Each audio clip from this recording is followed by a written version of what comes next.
It should, and playing at the National Stadium as well.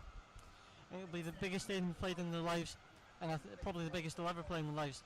I think it should be a good game today between two evenly matched teams, although there is a league between them. However, with Tower Hearts only conceding one in the lead up to the cup final in 7 games, I think that can only have good impact for them going forward in the game today. Finally going to get underway here at Hampden. It'll be Tower Hearts to get us underway.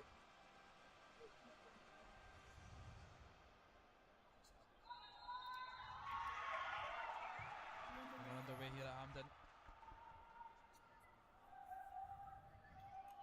As we said before, it's a big occasion for both sides.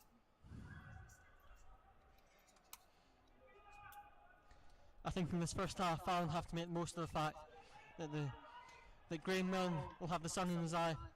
As we can see, he's wearing a cap.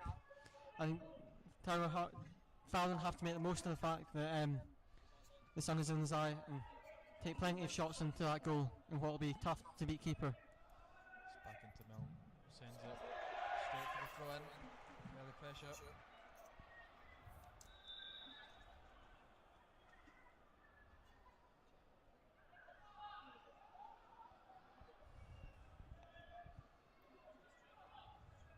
Eastwood will take the throw on this near touchline.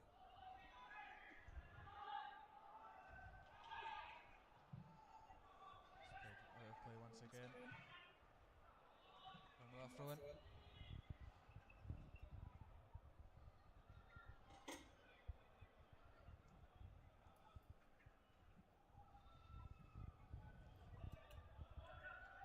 Brandon who takes the throw.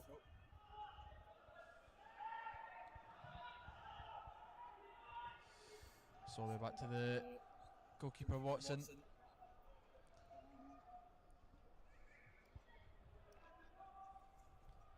Good pressure from Tower Hearts here. And they've won it back. It's played inside. It's back to Dosworth. Michael.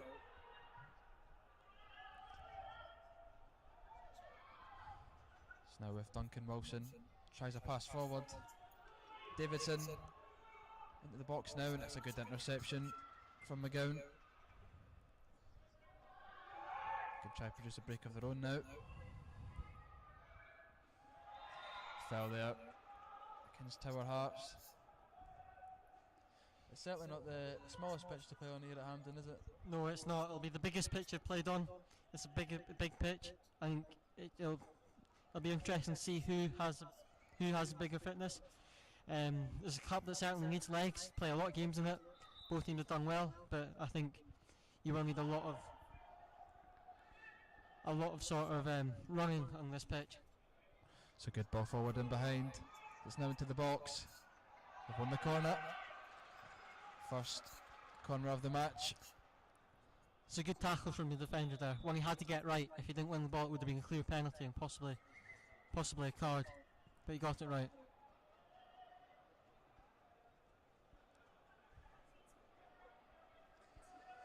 Don't think the referee's happy with the strip that the goalkeeper's wearing. It does clash a wee bit with the Tower Hearts strip, so he's going to wear the light blue now. First set piece in the match, we're going to see what Fallin are made of with this. They look to be a big team. Can Henderson deliver a good ball to one of his players and head home early on in the match?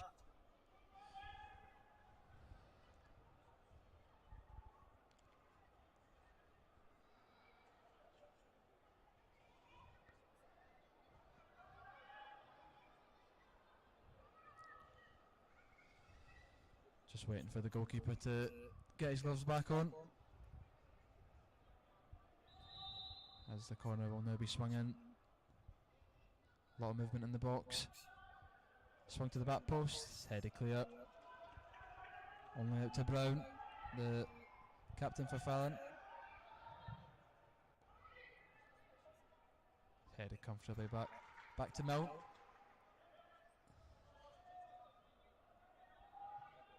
McCall. defeated Dosworth. Needs to find an option. Goes back to his goalkeeper.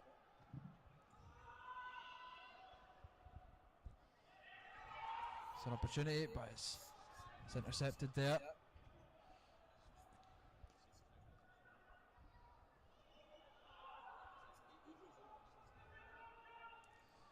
It's poor from Tower Hearts, they're giving it away cheaply there. It's now over with Brannan.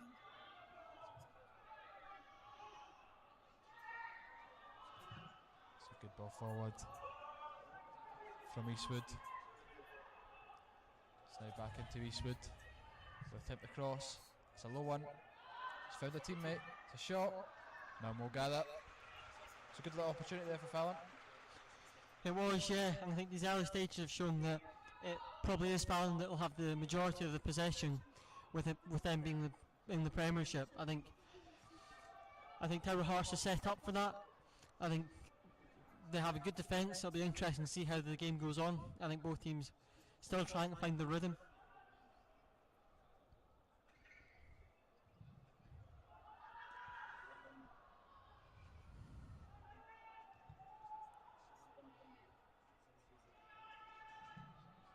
Good ball on there from Davidson. It's out to the right. Opportunity to get a cross in. Corners one, first one for Tower Hearts.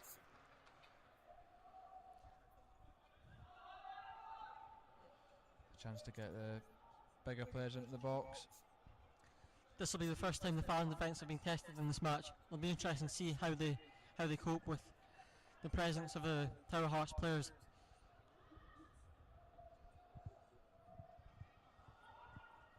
It's well held there by Watson. There's a quick throw forward.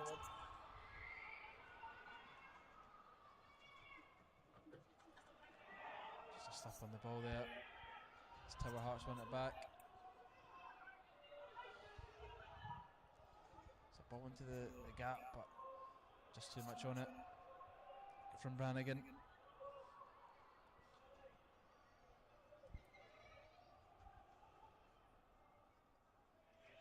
Good interception from Fraser.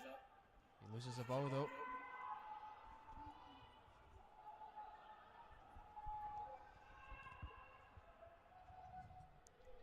Ball forward from Kappa.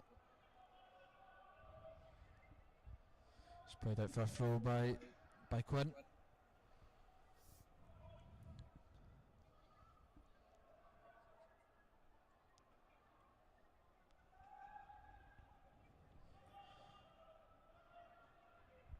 Weir loses out there.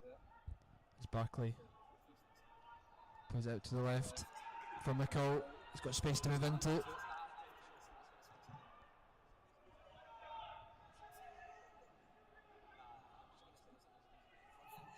It's cleared upfield by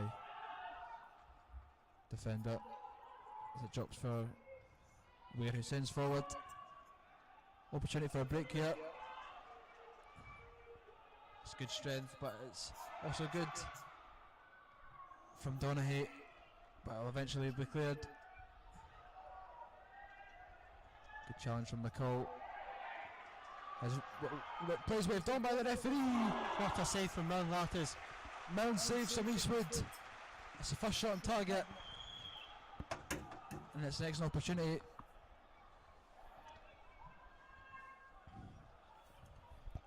The first time Milne's really been tested in this match, and he's certainly gone by his reputation for only conceding one in the competition.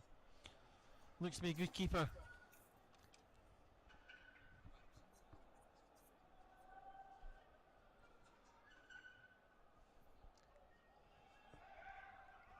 Corner swung in by Eastwood. Headed clear.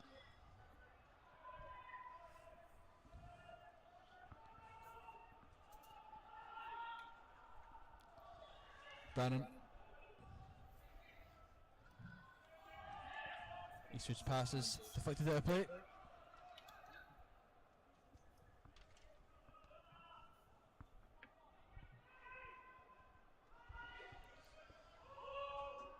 Throw inside to Donaghy.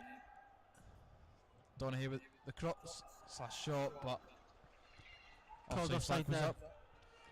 I think the striker was interfering with the goalkeeper's play.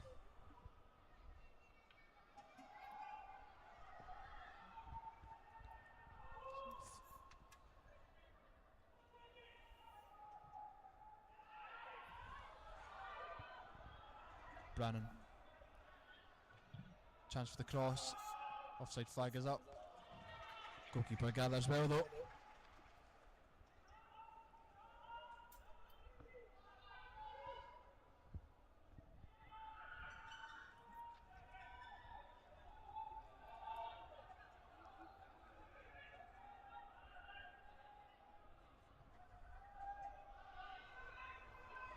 Set for a Fallin throw.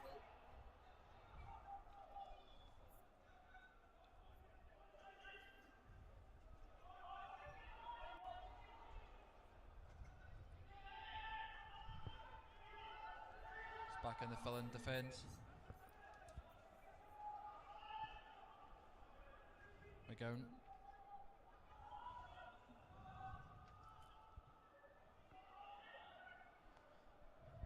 McGowan into the feet of Brannan. Good possession here from Fallin. Good pressure there from Davidson though.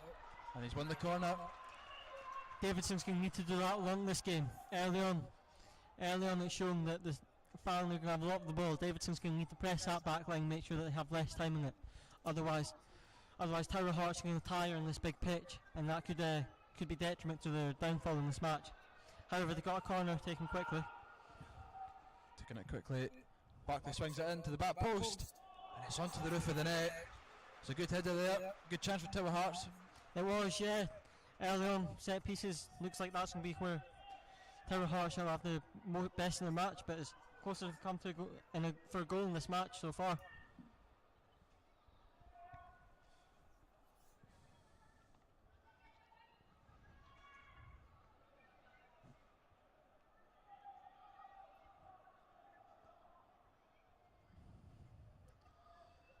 Watson will send long. It's well won. It's a free kick given by the referee. Chance to maybe swinging across here.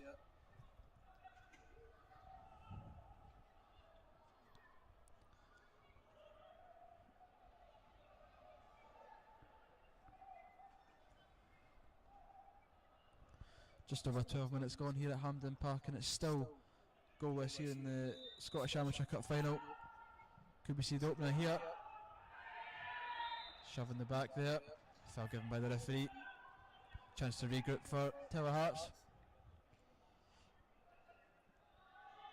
It's been a nervous start to the game so far. I think both teams are just trying not to make many mistakes at the moment. I think when both teams get into the rhythm, the game should open up and we should get some more chances.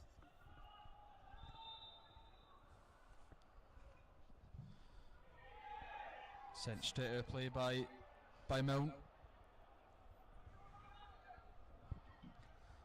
That's 3 times in the opening 13 minutes that Milne has looked uncomfortable with his feet. I think if Fallin can press the keeper, it might force another mistake out of him that could prove costly. Throw in for Tower Hearts.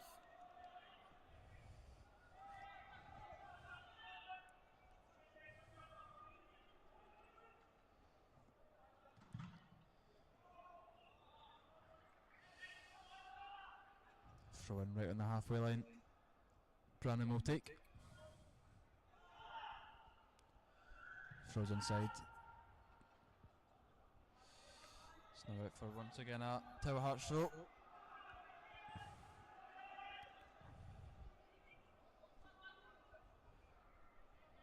It's been quite an evenly contested game so far, would you say, Angus? It has, yeah. I think you can tell that Fallin, the division above, they're controlling the possession and the tempo of the match. I think Tower Hearts will need to watch out for that. They can't always be chasing the ball. They'll tire out too quickly and could lead to Fallin having the upper hand in the closing stages of the game. But I think Tower Hearts need to make the most of the chances that they got here. The set pieces, they can really work well for them.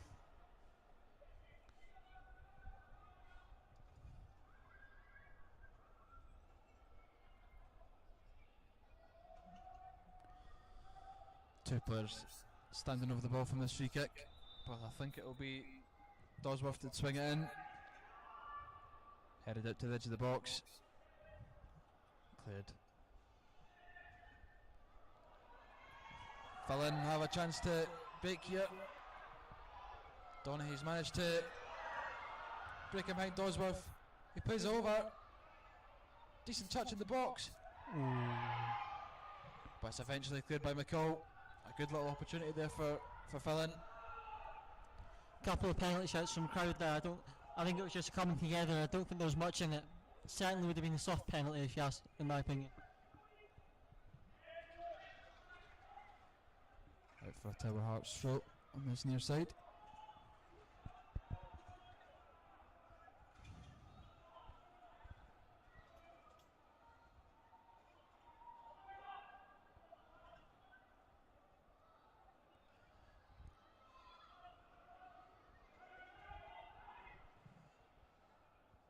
Brannigan gives the ball away. Weir goes back to the central defender, Kappa, who goes all the way back to Watson. Now in his light blue strip.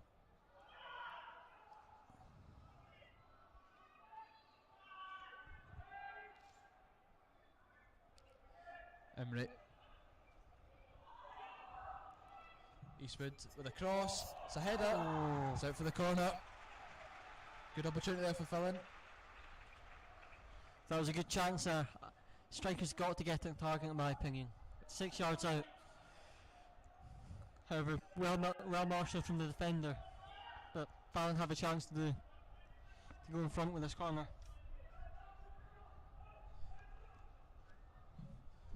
Cross comes in. It's a counter opportunity on for Tower Hearts. Quinn into the feet of Barkley.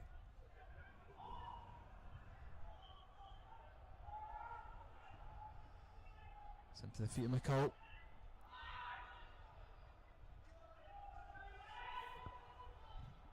McCall sends forward. It's good defending though from Fallin.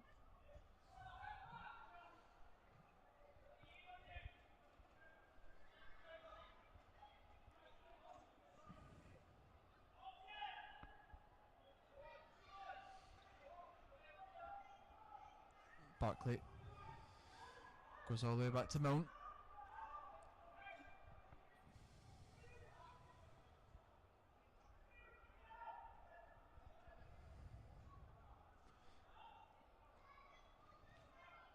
Barkley received the ball off Mount. It's a heavy touch there, and it's given away by Tower Hearts. It's a foul, clear foul by McGuckin. Done well there to win the ball back, but goes into the boot. Good tracking back there from Fraser. I think Wilson's just been given a yellow card for the challenge on McGuckin. I'm not sure that was a yellow card. It might have been for dissent. Obviously we can't hear or see from up in our position, but I didn't think that was a yellow card. Okay, it was cynical, but first challenge in the match, I think that's a bit harsh if it is just for the foul.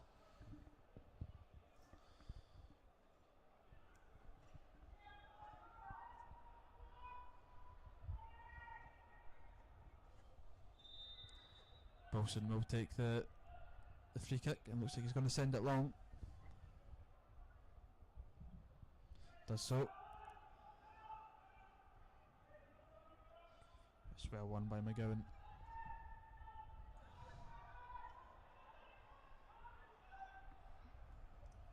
McGuckin once again driving down that left hand side. Chance to get a cross in. It's a low one, and Milne will gather it.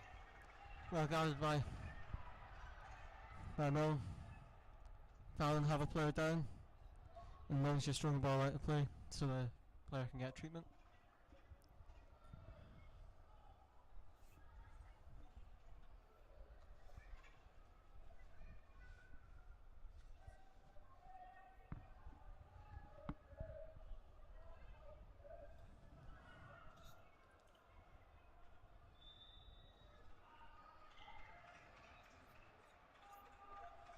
Play is resumed. This is a ball to the left for McCall. Barkley.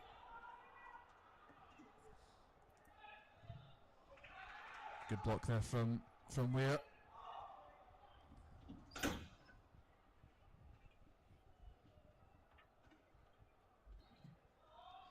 McCall will take the throw.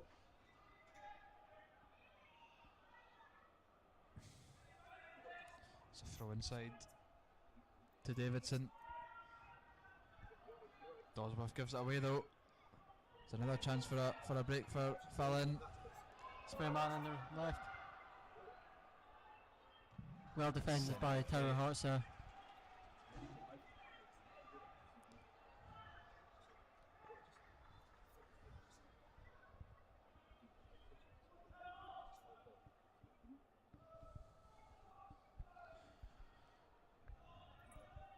Eastwood with the throw inside. It's now back with Brannan. It's a good block. It's a chance for a break for Tower Hearts. Davidson just not quick enough. Davidson was up against it there. There's 4 defenders around them. They need to get support up from when they're going to have these chances. It's a good flick from Henderson. 2 players chasing for the ball on the left. Wilson gets it, but a foul to Fallin as he crosses in. Shouts for a penalty from the Fallin support. Goes out for the goal kick though. I think the attacker was making the most of that. It didn't seem like there was a great deal of contact in it.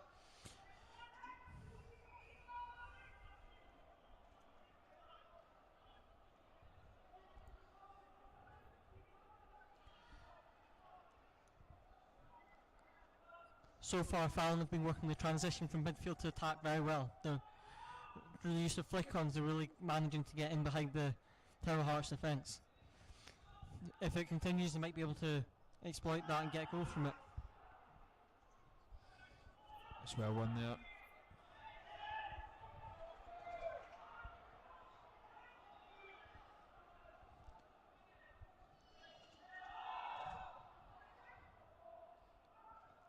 Good football from Fallin. It's a good flick in behind from Donaghy. He goes down. Foul given by the referee. A dangerous position. Another yellow card.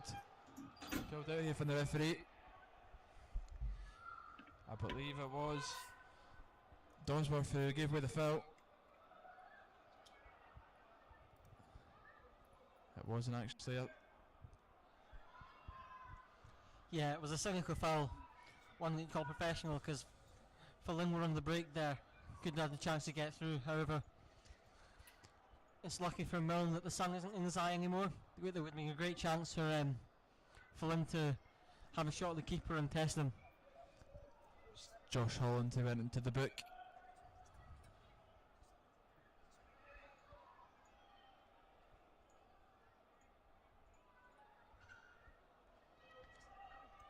First big set play in the match. Let's see what Fallin can make from it.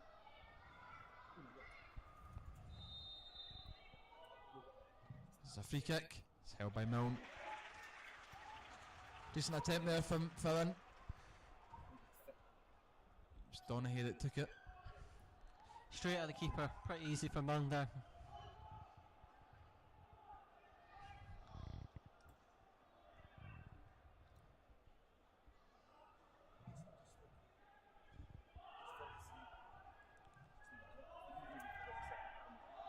Set for a Tower Hearts throw. Chance for them to get up the pitch a bit. McCall will take. It's a throw inside to Davidson. Back into the feet of McCall. Cross comes in. That'll be headed clear to Barkley.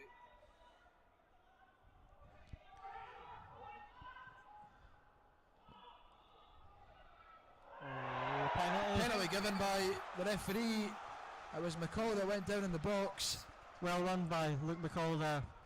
Didn't give up on the ball there. Kept going for it and won his team a penalty. An excellent opportunity for Tower Hearts to take the lead. And it looks like it will be the number 2. David Quinn who takes.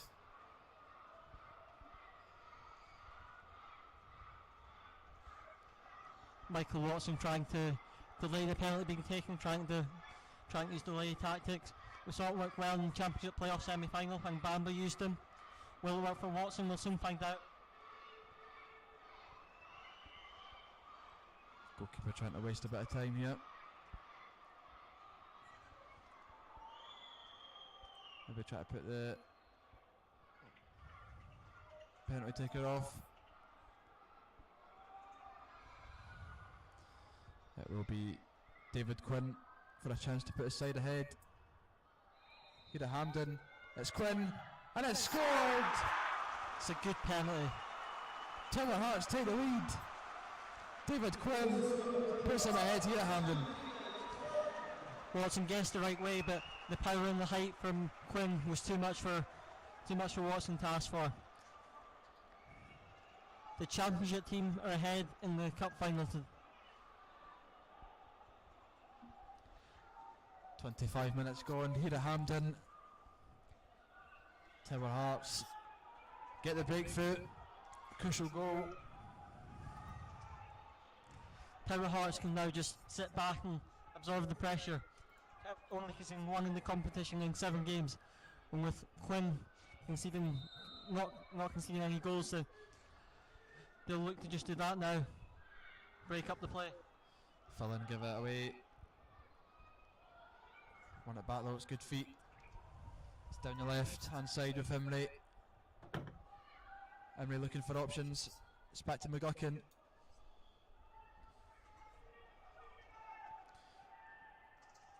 It's up now with Davidson. Into Barkley, he looks lively so far. Gives it away though there.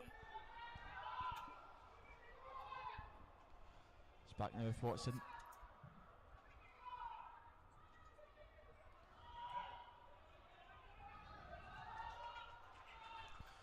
Throwing for Tower Hearts. Just how important is that first goal for Tower Hearts, Angus? I think it's crucial. I think the first goal was always going to be key in a match like this. Just to break the nerves in both teams, or to make Fallin now have to chase the game, where Tower Hearts can just sit in and be confident in their defence, who have been outstanding in this competition. It's a throw in for Fallin right on the halfway line. They'll be looking to get a quick equaliser.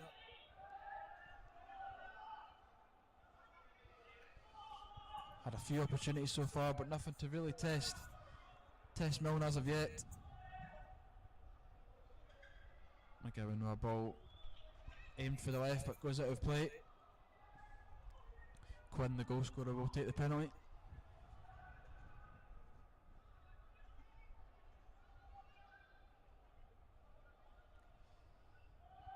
Ball fall for Emery. It's a foul given. And a dangerous position for Fallin. It is, yeah, and with the sun coming back out, maybe they can test the keeper better this time.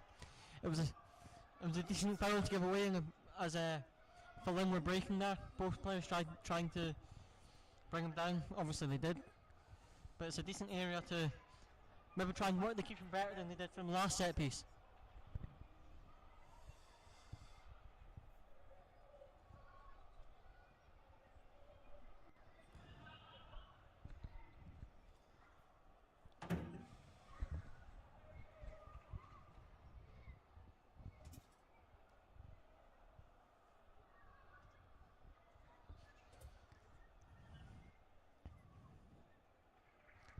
Milne making sure he's got the ball in the right place.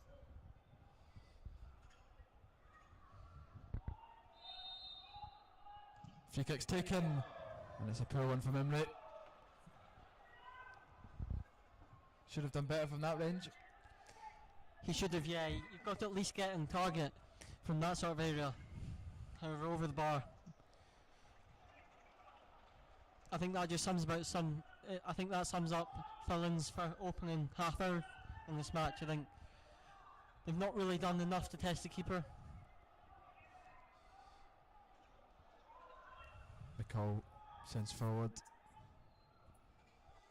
Davidson challenges for it. Set for a Tower Hearts throw.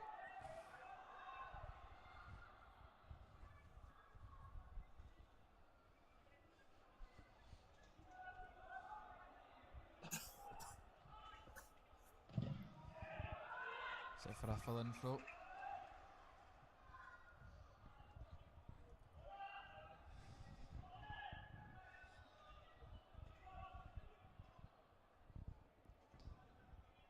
Half an hour gone here at Hampden. We do have that opener as Tower Hearts took the lead. David Quinn with the goal scorer, but Fallin will be looking to get that equaliser before half time at the latest. Good tackle there from Fraser. Not only did it stop the attack, but he also won a throw in for his team.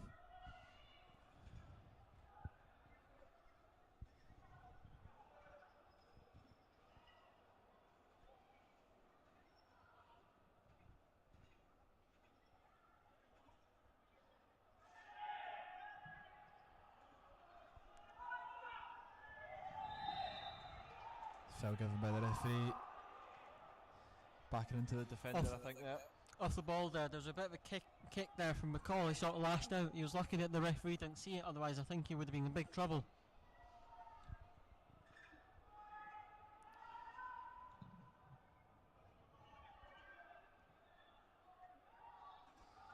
Fallin give the ball away. There's a poor pass from Brannan. They're in behind here. Great ball. He's looking for an option. It's unlucky as Fallin can come forward now. Well, stop from Brannan. It was a crucial one, because if he didn't get that, the long ball forward, and it's in for Emery. Just too much on the cross. Out for the goal kick. Two breaks there for both sides.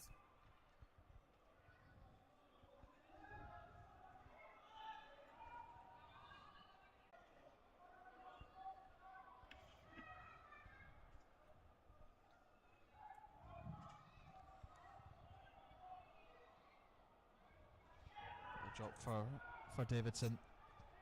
Out to the right. It's a good ball back into Davidson. And then we drop for him again. The shot. It's just wide of the post. It was a great decoy running there from the captain, McCall. Really took the defender with him and gave the space for Davidson to eventually get shot away. Tower Hearts will need to do more of that to exploit the defence in the remainder of this match.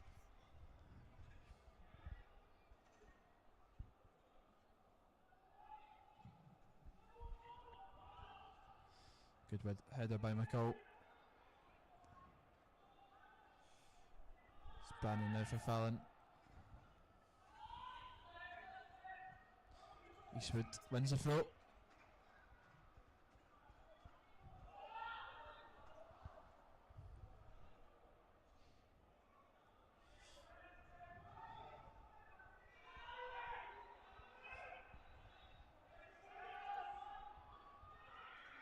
Brannan.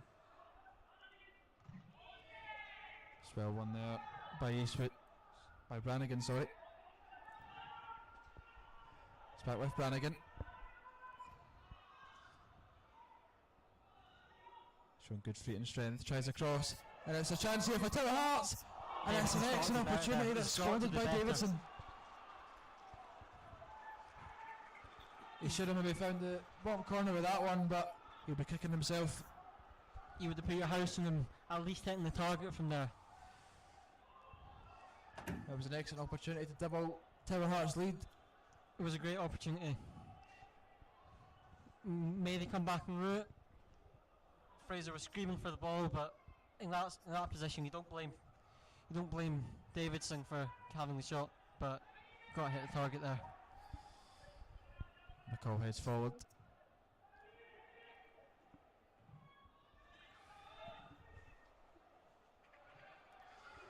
It's good play from Fallin into Eastwood. Cross comes in. It's cleared by Hendry.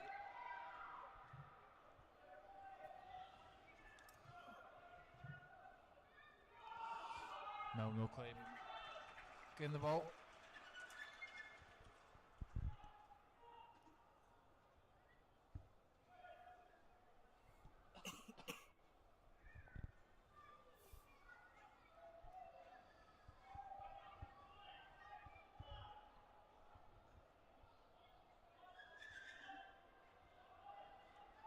Milne won't be in any rush to send forward. He does so to Davidson. Barkley. McCall. Spots McGuckin on the switch. Good ball from McCall. It's a good ball in, and it's just off the line by McGowan. It was a good ball in from Fraser. Almost put it in his own net there. However, managed to stop. As it's back with Milne now for Tower Hearts.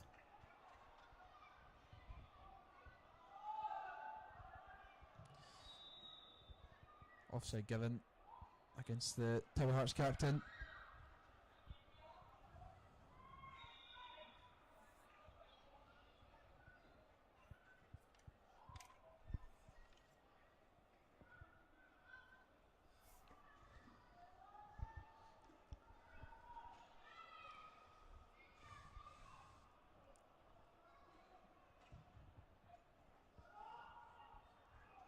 Ball forward from Fallin. Eastwood heads forward, looking to chase the ball with McCall. Clears out for the throw, just inside the Tower Hearts half.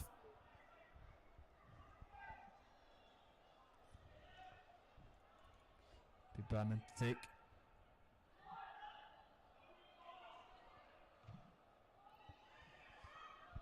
Sent out to play by Brown there, the Fallin captain.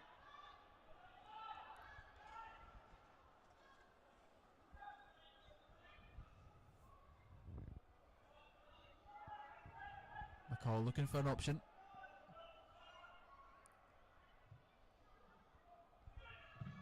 Sends forward. Go all the way through to Watson.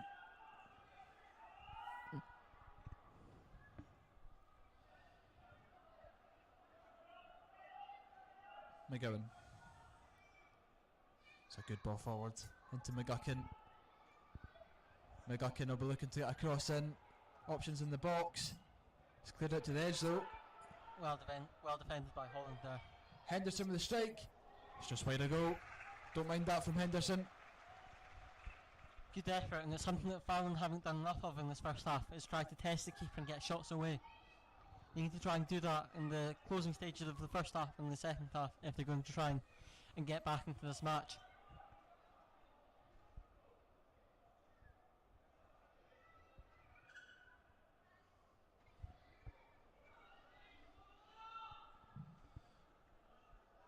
Sent forward by Milne.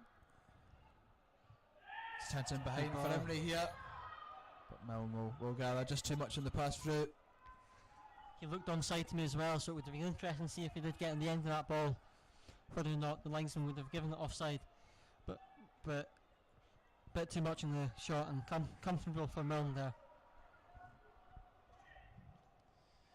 Milne sends forward.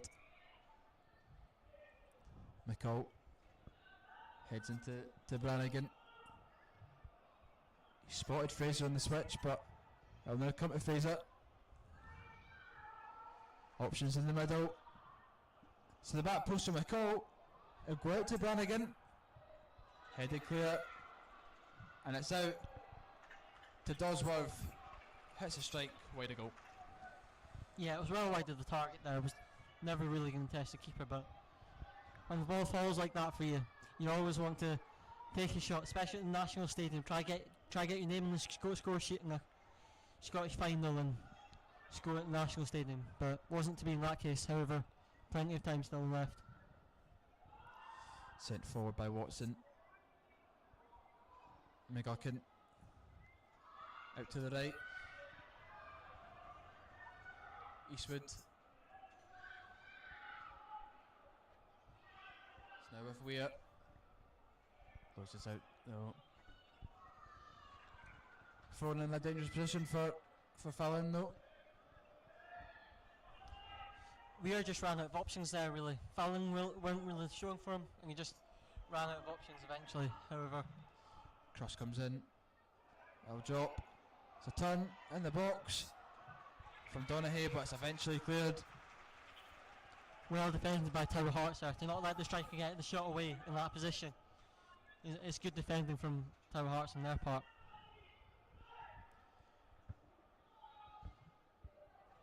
Brannan. Cooper. Space to move into. It's headed down by McCall, in at the path of Emery, who just can't get control of the ball. Shouts of a penalty from the Fallin fans, but nothing will be given for that.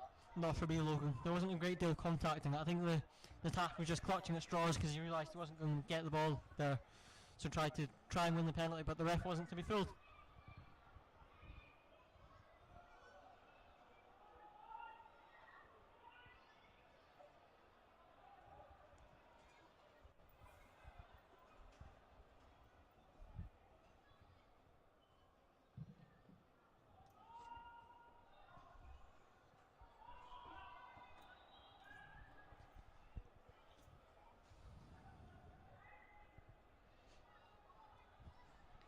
It's another chance for Tower Hearts to get the ball in the area, get the big men forward and try and get the end on the ball and double the lead. 5 minutes before half time, be a great time to score and really put a dagger in the heart of Fallin's hopes of clinching the cup. Certainly give them a comfortable lead going into the break as Bartley swings in. It's headed on. It's just over the head of Davidson and it'll eventually be cleared. Just misjumped there.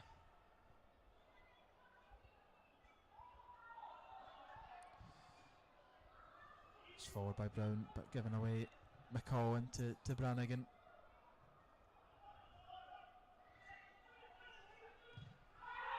McCall was caught late there. Late one from Henderson there.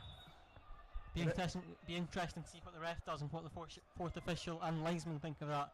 Who had a better view of it than the ref. The referee's been quite strict with our decisions so far, given a few bookings. No booking for that one though. I think that's his last chance, the referee said. I think Henderson was lucky not go into the book there. It was quite late there. And considering the decision that the ref has already made in booking players, I think he was very lucky there in the ref not to book him.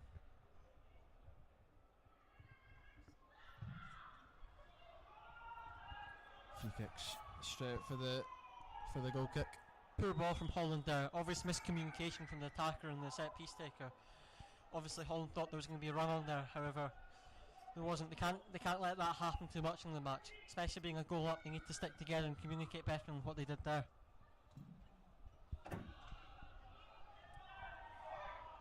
Brannigan into Davidson. Barclay. It's over the head of Fraser, but he manages to keep it in. Win the throw. Now Logan, what surprised me in this first half so far is that both teams haven't really utilised the width of the Hampden pitch.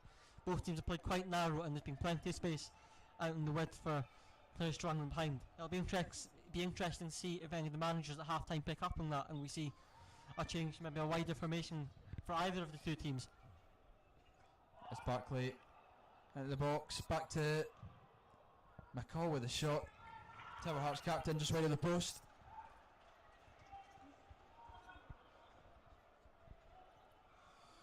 Only a few minutes left in this first half.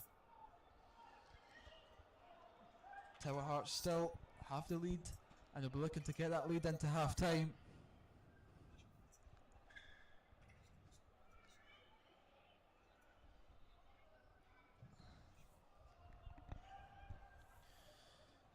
It'll fall for Henderson for Fallin.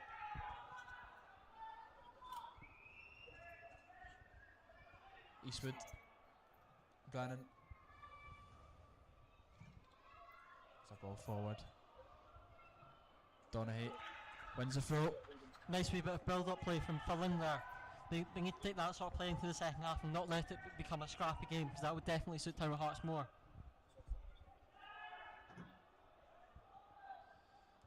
Weir out to the right.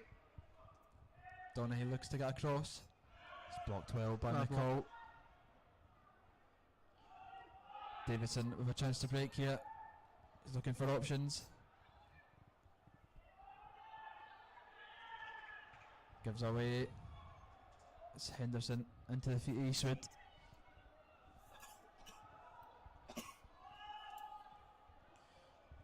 Watson.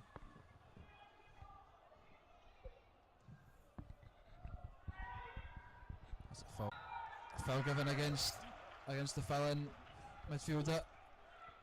Bit of a scuffle there, nothing really in it. However, we've played the 45. It'll be interesting to see how long the ref had on for all the stoppages and whatnot. Remember, the keeper had to change his shirt at half times at the start of the match, so there'll be at least a minute to be played here. McCall sends forward. Go straight through to Watson. Not long left in this first half. Into added time now.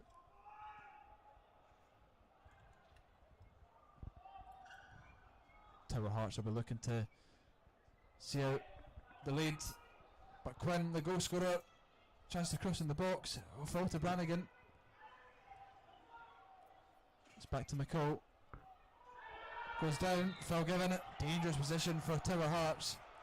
Set piece right at the end of the first half here for Tower Hearts. Can they capitalise on it? And as you just heard, there's a minute to play in the end of this first half. Tower Hearts would be really great for them to capitalise on this set piece and go 2 up at the end of the first half and have no time for Fallin to respond.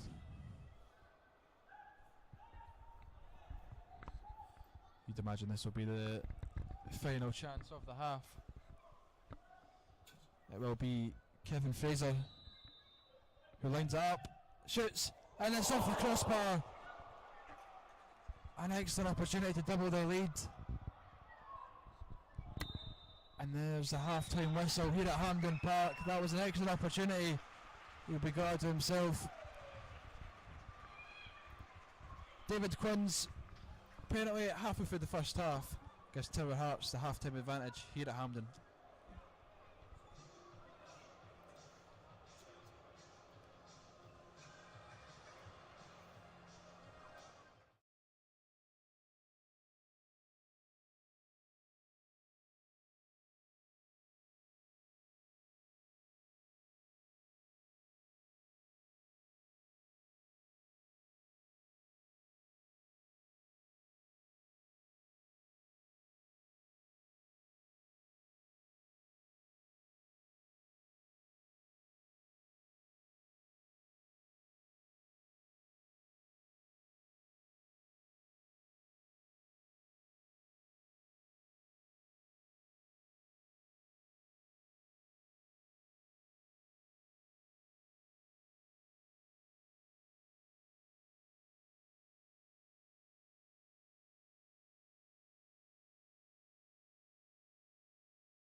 It's half-time here at the National Stadium at Hampden Park between Tower Hearts and Fallin AFC. It's currently Tower Hearts 1, Fallin AFC 0 as we enter the break. It's just a penalty that has decided things between the teams so far. I'm your host Adam Binney. I'm joined by my co-host Angus Blacklock. Angus, we'll get straight into the action then. Penalty decision, 34th minute in the game. What do you think? Stonewaller, yes or no? For me, it's a Stonewaller. I think the defender didn't have any intent on clearing the man like he did, however, but it was great pressing from the fullback to keep going for the ball and eventually win the penalty for the team, which is a difference in this very even first half. Yeah, it was a great run from Luke McCall to start all of that off. He got to the ball and just nicked in front of Colin Brannan, who in fairness was going for the ball, but in his attempt to do so, did swipe the legs away from McCall, and it was David Quinn to step up and take it, and what a penalty it was, you have to say. It was. Keeper went the right way, which shows that it's a good penalty, because keeper went the right way, went high, went hard, which is very hard to do in a high pressure situation at the National Stadium. I'm not sure I would have had the bottle to step up and hit it high and hard like he did. However, it certainly paid off, and that's the difference between the two teams at the break. Angus, were you surprised to see Quinn step up and take it? We spoke pre-match about how prolific Jordan Davidson has been in front of goal today, and he's also squandered a few chances already. He has, yeah. Set that one from the 6-yard box. How he doesn't hit the target in there, I'll never know. The winger was screaming for it, however, he doesn't have any right to scream for that. When you're 6 yards out at the National Stadium, you're always going to have the shot, and the fact that he doesn't hit the target was very surprising. But I think that maybe shows that maybe he wasn't confident to take the penalty, maybe. But for Quinn to step up and take it, I was surprised definitely to see the fullback take it, not a central midfielder or something like that. But turns out both fullbacks for Tower Hearts had a big impact in the lead up to their lead in the first half.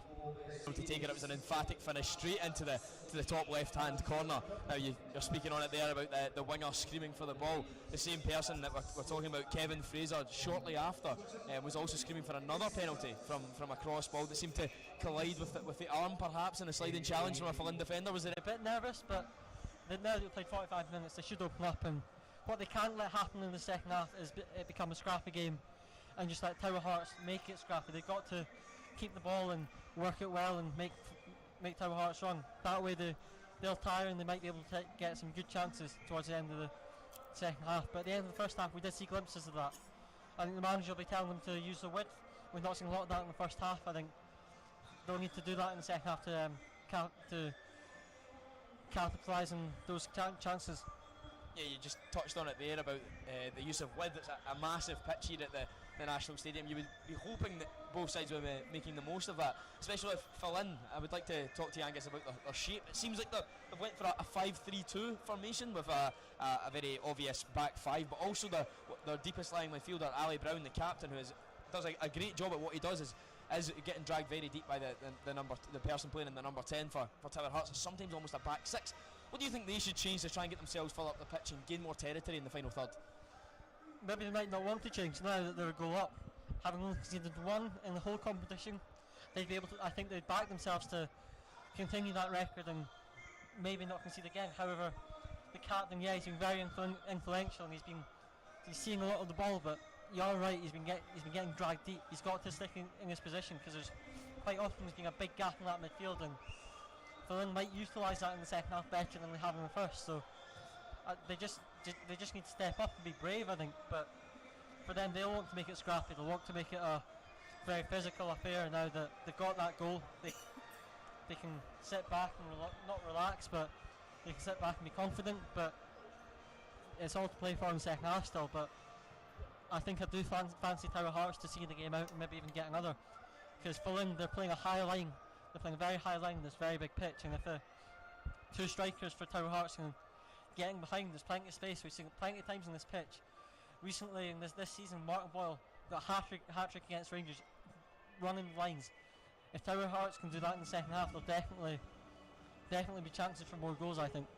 Yeah, two players that I've pinpointed in that first half from Fallin who may be the danger men. You might agree with me, you might not. We've got Joseph McGuckin playing on the left-hand side of their back five in a kind of left wing-back role, and Stephen Dunnicky as well. Two left-footed players that look very good on the ball, like to beat their man, like to get shots away. What do you hope that they can bring in this second half for Fallin if they're trying to get back into the match? Fallin, yeah, they need to get show for the ball, and they need to be influential. They need to just move the ball about, play the easy pass, work Tower Hearts. It's a big pitch. They've done a lot of run around in that first half when Fallin had the ball. If they work Tower Hearts, they'll tire, and maybe they can get a goal, take it to extra time, maybe even get another. That way, teams will tire, there'll be lapses of concentration, there'll be more chances for goals, I think. Yeah, just at the end of the half there, literally one of the last kicks of the ball, there was a free kick around 30 yards from goal, maybe 25 yards from goal for Tower Hearts. It was Kevin Fraser that stepped up to take it, and he just crashed against the crossbar. It seems like he's definitely got a great strike on him. He does, yeah. Fallin have to be careful not to give away free kicks in those sorts of positions, or it'll come back to bite them. I think you've seen it already that they had a couple of good free kicks. However, Fallin themselves have had a couple of good free kicks, but they've not made enough of it. And to test Quinn, a good keeper.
Sort of I said they've not really tested the goalie yet. It's like,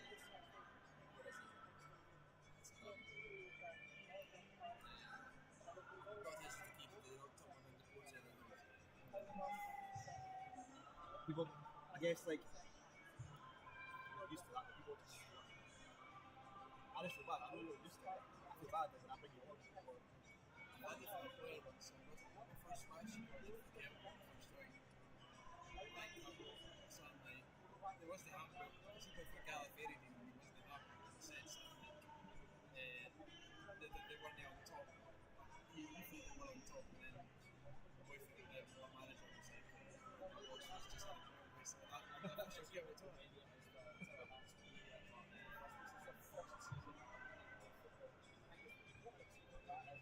I had 2 weeks off. I had 2 weeks off. Why? Get weeks. Yeah, sure.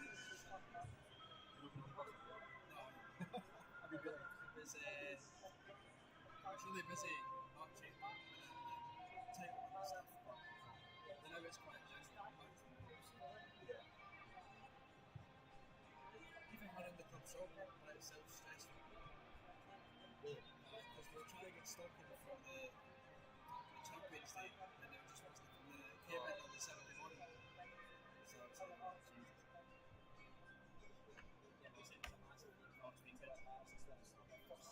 My third season, but this season. Well, the first season I did the Twitter and the match report, now I'm doing everything, so Yeah.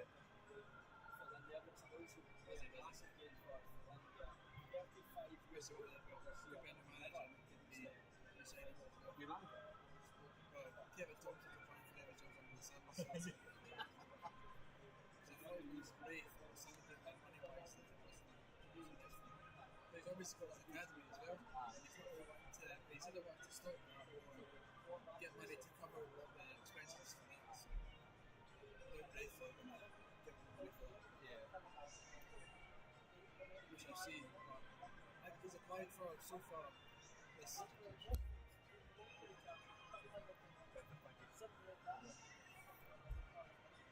summer he's applied for Dundee, Dunfermline and Midfielders already.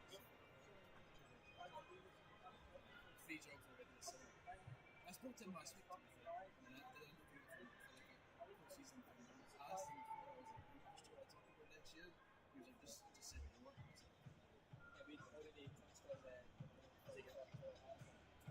think he's also not commissions either. Yeah. It says a game that can go lower than much time. like he should stay this season. See if it's then leave. But if I could throw a time John comes up with it. How are you again? I think Just thinking, what year were you born? 2003. Just talking to Thompson, see, I got Tommy Thompson. How funny is that? Only because of Rangers 2007. Right, aye.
Just tell me you want to turn on. I remember trying to hold it kind of like, it's not a good, not like mic, so just let me see the right. Doesn't need to be right angle, but just kind of more.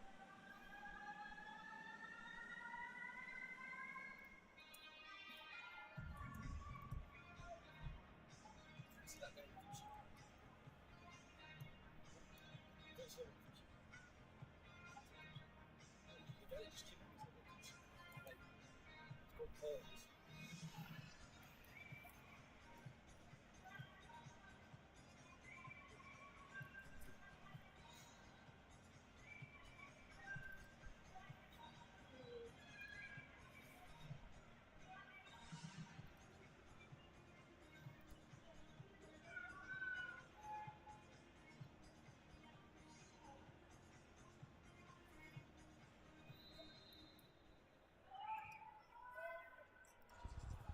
And we're back underway for the second half. Tower Hearts have made a change.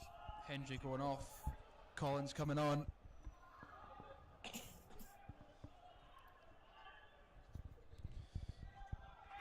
Fallin will be looking to get a quick equaliser in this second half. Angus, what do Fallin need to do differently in this second half to try and get an equaliser? I said in the half-time analysis there, they need to use the width. Both teams haven't really used it in the first half. So I think on a big pitch like Hampden, to work a team like Tower Hearts, to tire them out, they're gonna have to use the width and maybe a lapse of concentration from Tower Hearts. With the tiredness, maybe they can maybe get a few chances and nick a goal or two.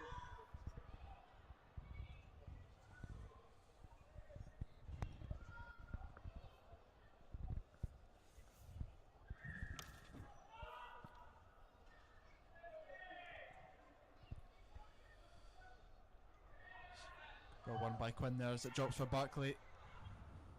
Tries to feed in Davidson, who wins it.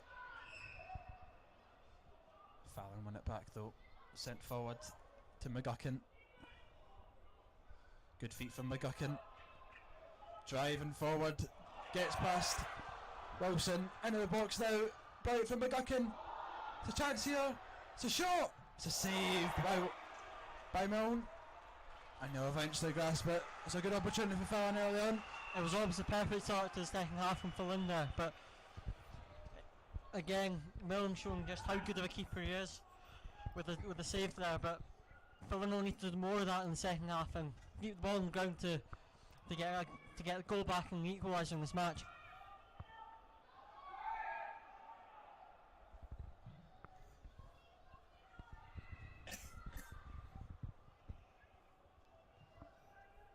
Sent forward into Davidson.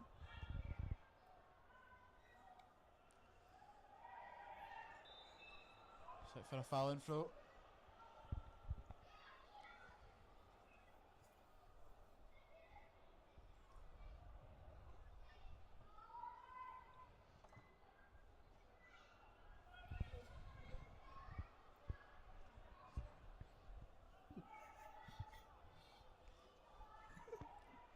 We are into Henderson.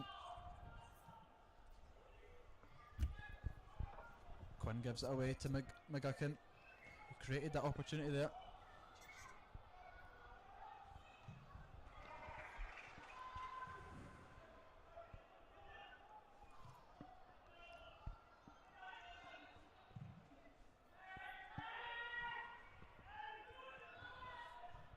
Kappa. Weir turns well. Weir. McGuckin wins the corner. Fallin need to keep doing more of that sort of stuff, keeping ball on ground and working the play. A long game battle, lumping balls into the box will really suit Tower Hearts and their good defence, so they'll need to find an imaginative way to find the goal in this match.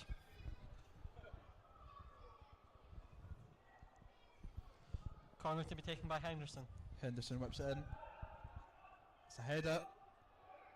Mount spills it. Will eventually be cleared out by Brannigan.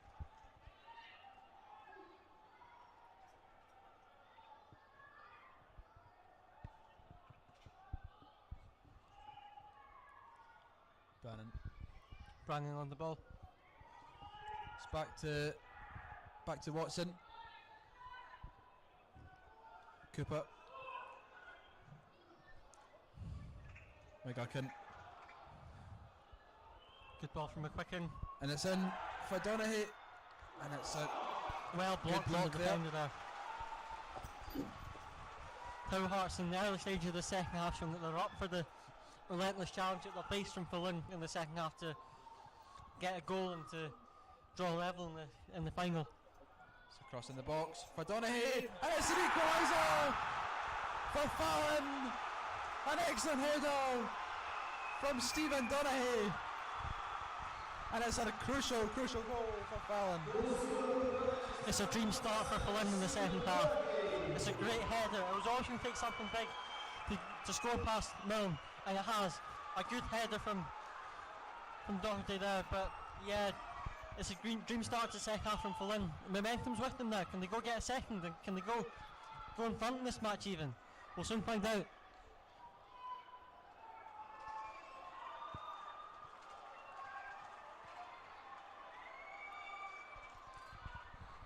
The Fallin manager definitely enjoyed that one.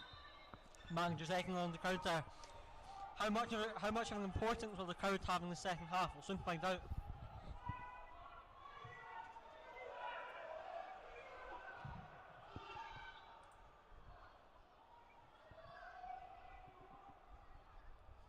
Brannan pushes out to Brannigan.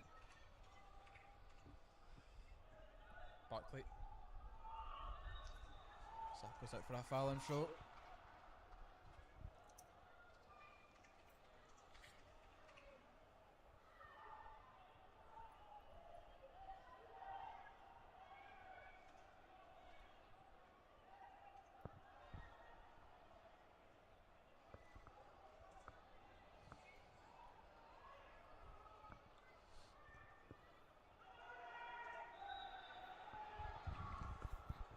Foul given against Fallin there. That early goal in the second half is massive in the complexion of this game. Tower Hearts half-time team talk would all being about shutting the game down, staying compact and seeing the game out. However, that half-time team talk will have just gone right out the window with that early goal for Fallin.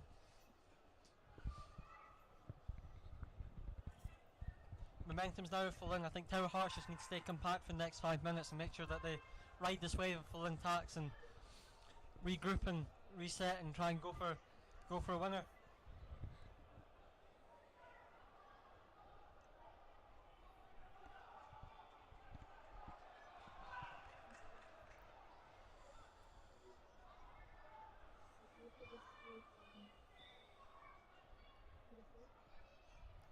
Henderson.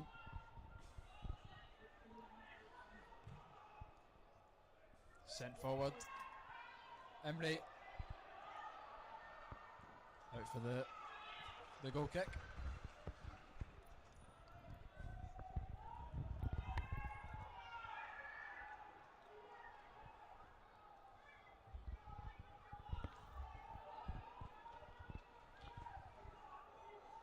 Tower Hearts just have to regroup. They got to go again. They found the goal in the first half. They have to do it again in the second. Big kick from Milne to up to the attackers. Brannan. Davidson will chase it down. It's a ball forward. Into the goal scorer Donaghy. Passing finger. Breaks in well. Crosses. Cleared out to Barkley.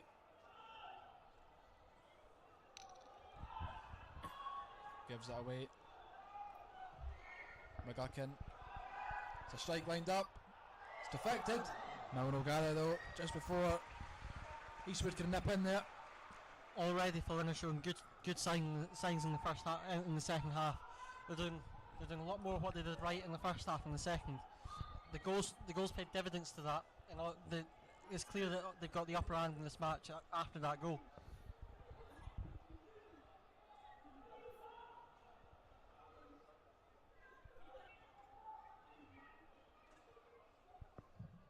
Sent forward by Milne.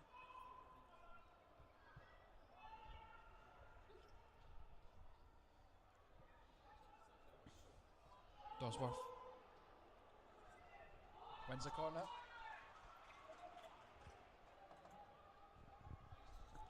It's the first chance of the second half for Tower Hearts to show they can come back into the match and get another goal.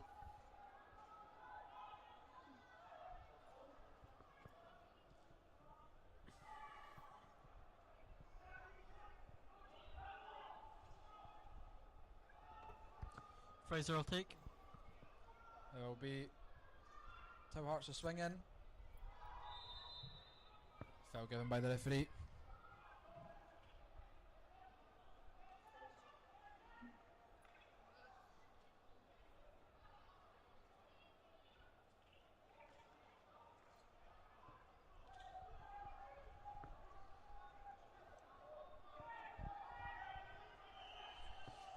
I think now subs are going to be absolutely crucial in the outcome of this match.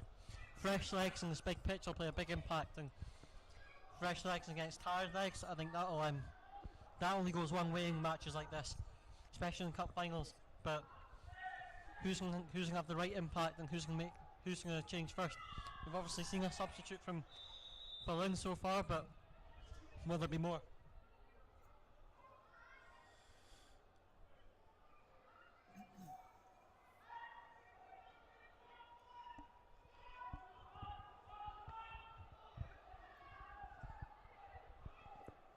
Cooper with a throw down the line.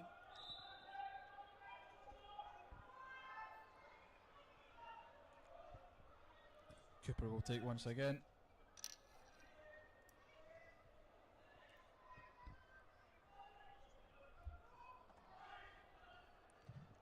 Plays it forward now.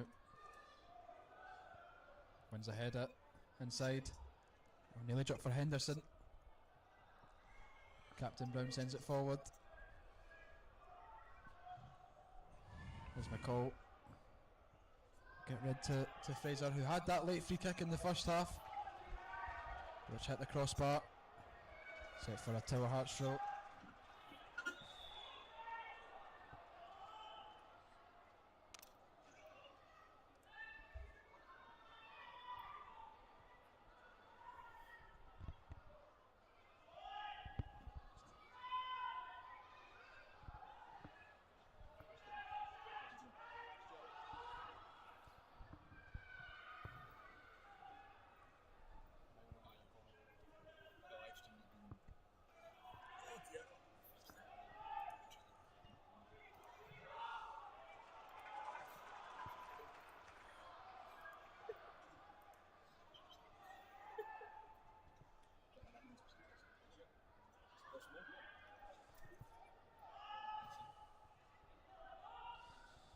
Cooper.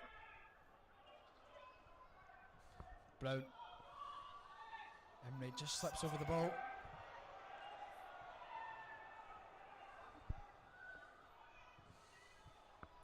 We'll go out for a Tower Heart stroke.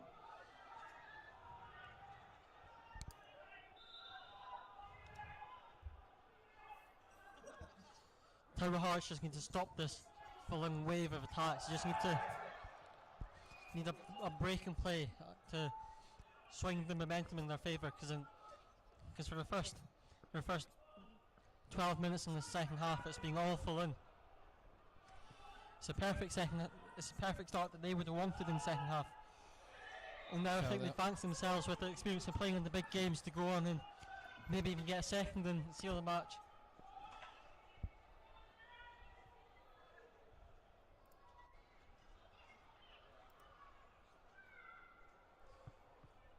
Free kick in a dangerous position for Tower Hearts.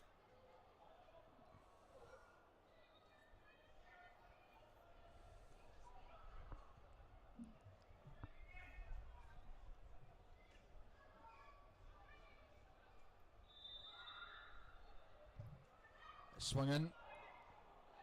Go out for a corner.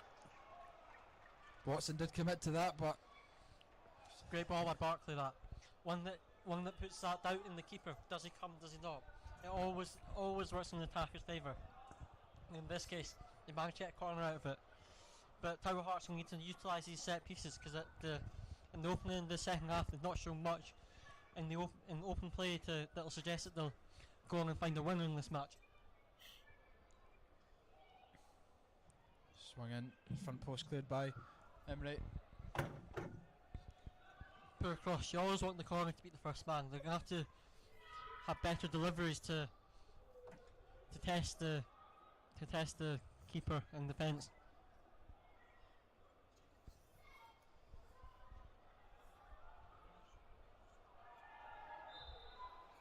Out for the goal kick for Fallin.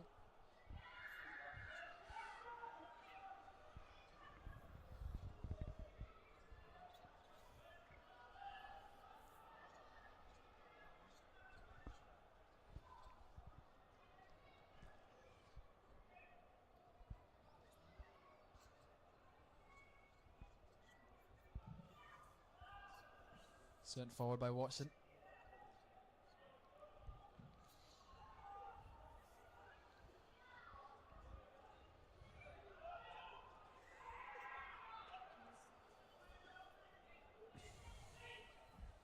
Fraser back to his captain.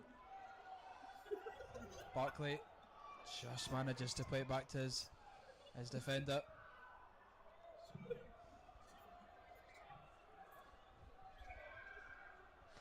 Tower Hearts captain McCall is going to be crucial in the second half to their fortunes. He was influential in the first half, seeing a lot of the ball. However, he was dropping deep to track the runners of the Fallin midfield. However, it looks like he's playing higher up the pitch now that the game's level. So it'll be interesting to see what impact he has on the outcome of this match.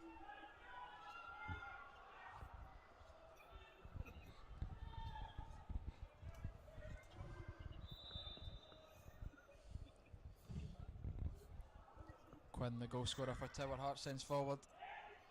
Nearly drops for Davidson after Brannigan knocks it down.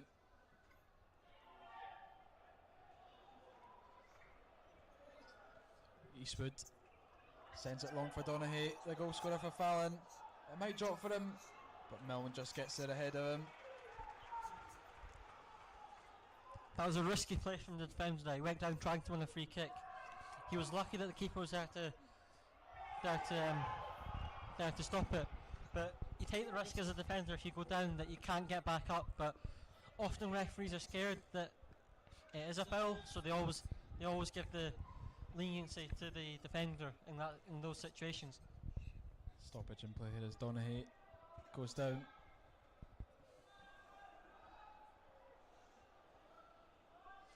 And now we're in, we have our first sign of cramp on this big pitch at Hampden. Be interested to see how both teams' fitness are, and because this will be a real test for either teams to see how fit they are and who's the fitter of the two teams. The result might come down to that, and it might be a case of who the fitter team wins, but we'll soon find out.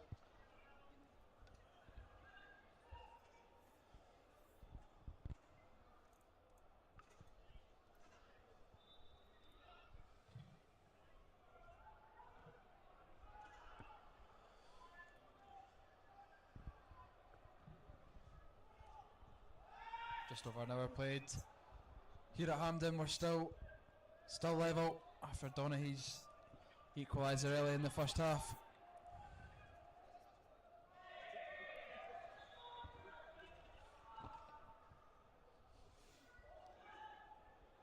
In your opinion, Angus, who looks the likely team to go on and win this game? If you asked me 5 minutes ago, I would have said Fallin. They've had the momentum was undoubtedly with them, That's McGuckin. and it looks like Tower Hearts just couldn't get out in that situation.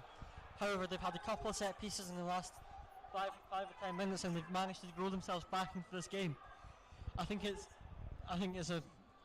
can't pick a win at the moment. I think I could really see this going the distance, but Got to agree with you. It could go either way.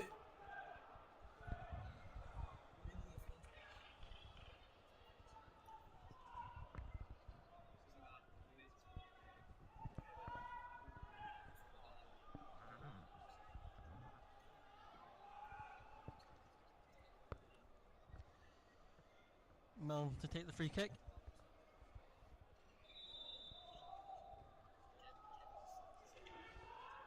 Milne sends long. Goes all the way through to Watson at the other end.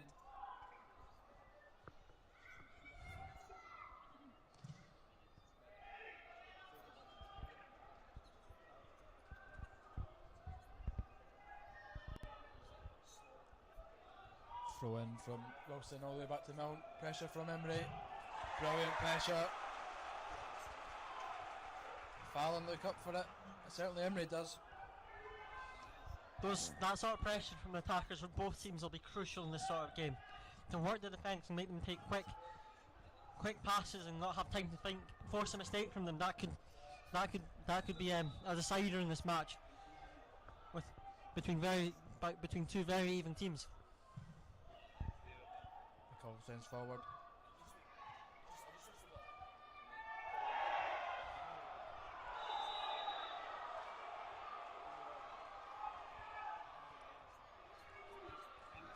I think McCall kind of launched the Fallin water bottles a wee bit.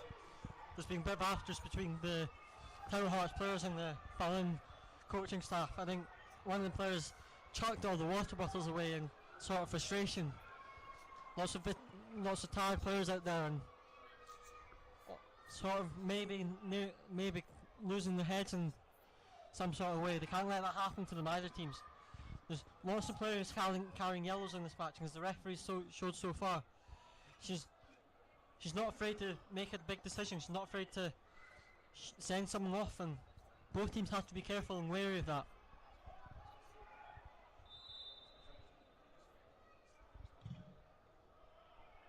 It's a poor free kick.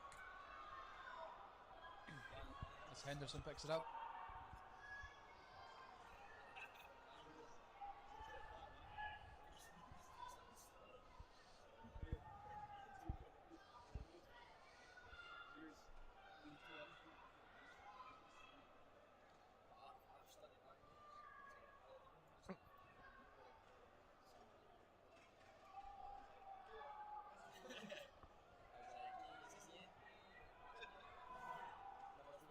Davidson. Fraser.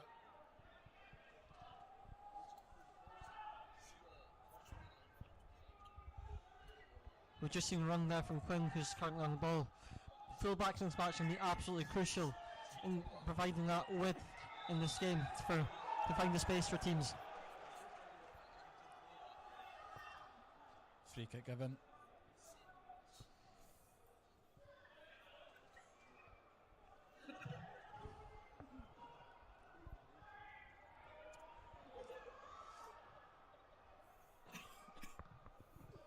Henderson.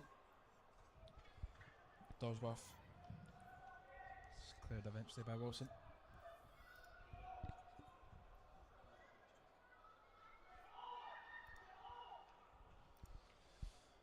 Looks like another player's fallen victim to cramp. I think we'll be seeing a lot more of that in the closing stages of the match in this big pitch at Hampden. Throw in on the far side for Tower Hearts.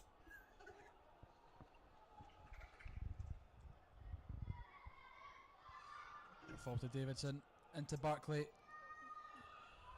Goes back to Watson in the Fallin goal.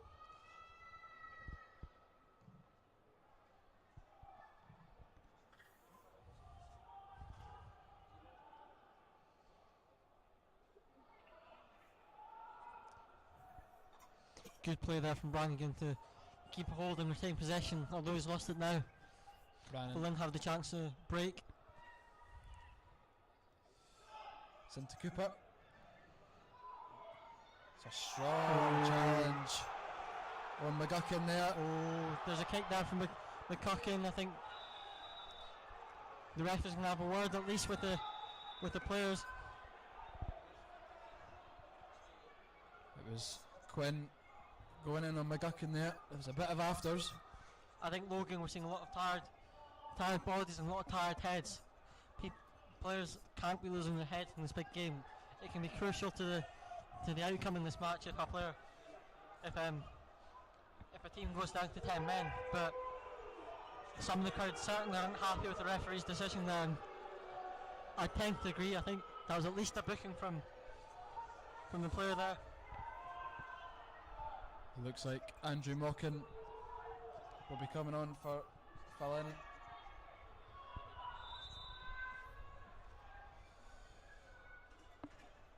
Cooper with the throw. Emery out for the Tower Hearts throw.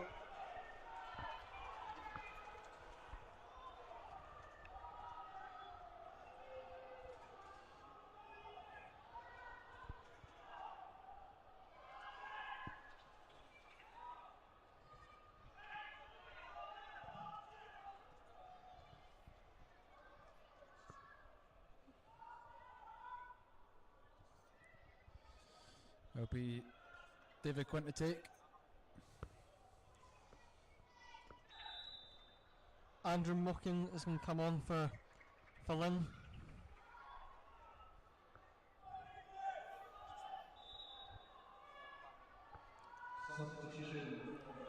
That change will be made now.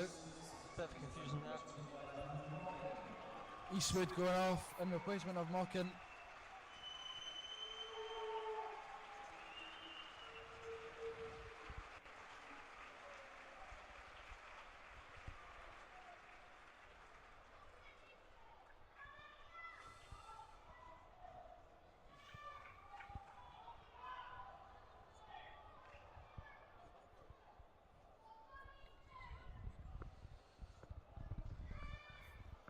Minutes left and it's still all to play for in this Amateur Cup final.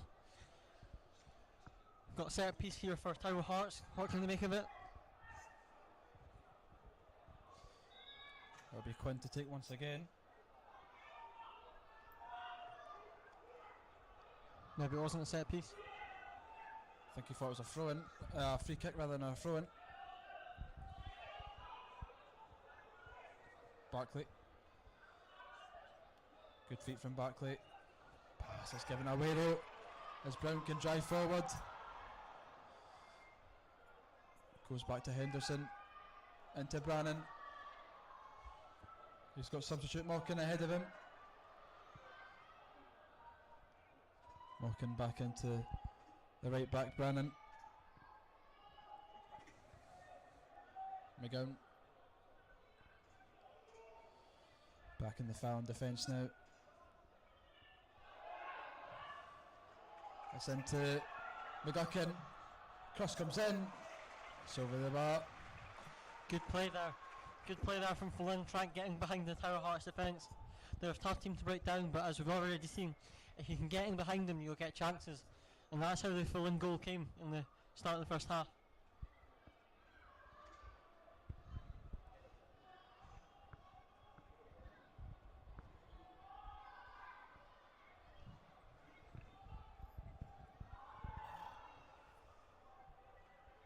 Ball forward to Emery to chase.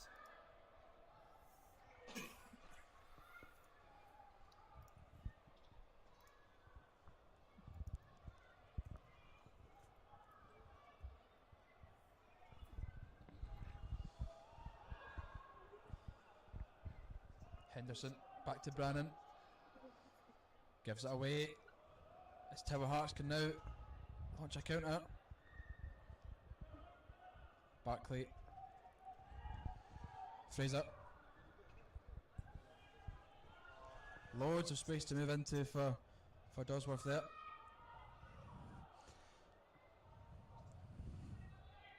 Barkley. Colin Brand in the second half particularly has been really good at making those runs forward, giving his teammates some options for Tower Hearts. But he's got to be careful, he's got to keep his discipline and remember that he is playing right back.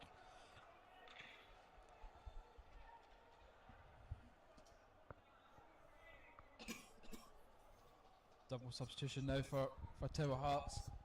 Looks like Jamie Boyle and Greg McEwen will be coming on.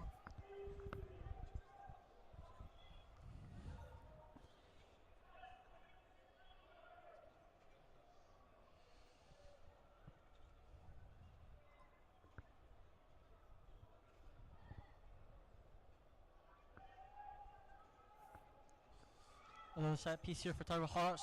Let's see what they can make of it. See if they can find that all-inclusive goal. Barkley headed clear. It's a strong challenge, good challenge though, as Brown can come forward with it. It's a good interception. Sent into the air. Jump was far too early from Weir though.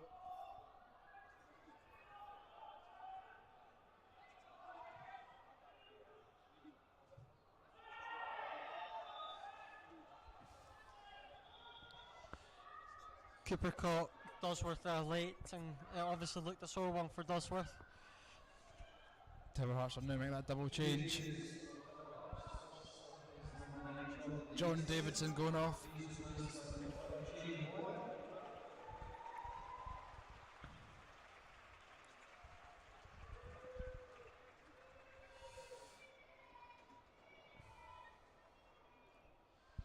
Let's see who McEwen will replace. Justin stoppage there, Logan. There was 2 or 3 players that went down with cramp. There's obviously lots of tired legs out there now. With just over 15 minutes to play. Can there be a goal with these subs? I think the subs will have a big part to play in the remainder of this match, and extra time and penalties if it so goes to that. Greg McEwen replaces Mitchell Barkley, who has been lively in the midfield for Tower Hearts, but he's been replaced now.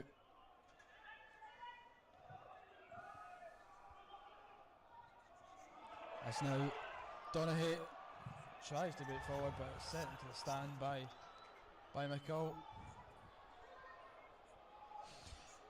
McCall quite literally put that into Rose Ed.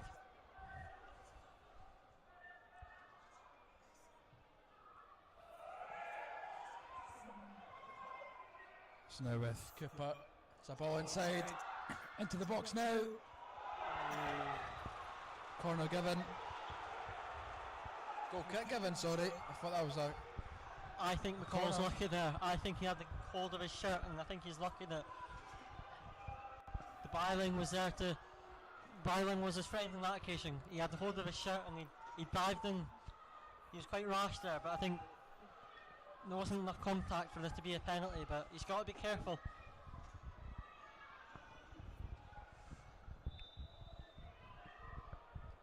Mellon to take the goal kick.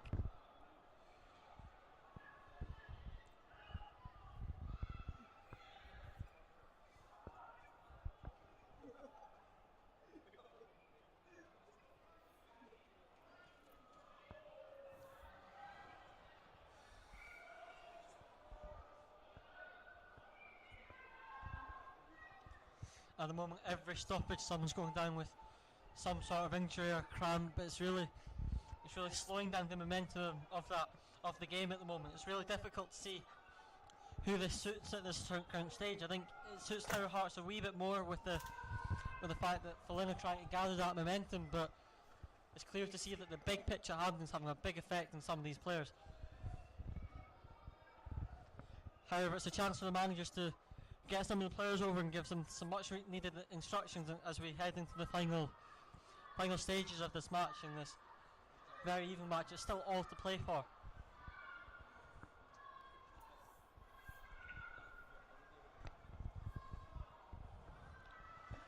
some time to get some much needed refreshments as well for some of the players. The crowd are trying to have an impact. Both sets of fans trying to G the players on in some way to help them get their hands on that all-elusive trophy at the end of the match.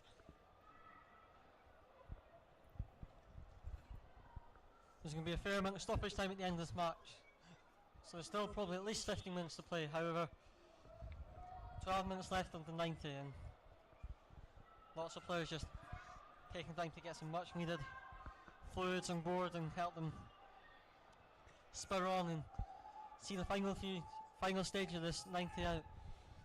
You're right with what you said earlier, Angus, but the substitutes will be crucial in the later stages of this game. Absolutely, especially on this big pitch. If either team can get in behind and use the substitute's pace to, they don't even necessarily have to be that fast. Just the fact that they'll have fresh legs and be warm rather than fatigued, like some of these players that have played the best part of 70 minutes in this big pitch at Hampden. I think, yeah, subs will have a big impact in the final stages and extra time if it so goes to it. Daniel Cassidy will replace Luke McCall.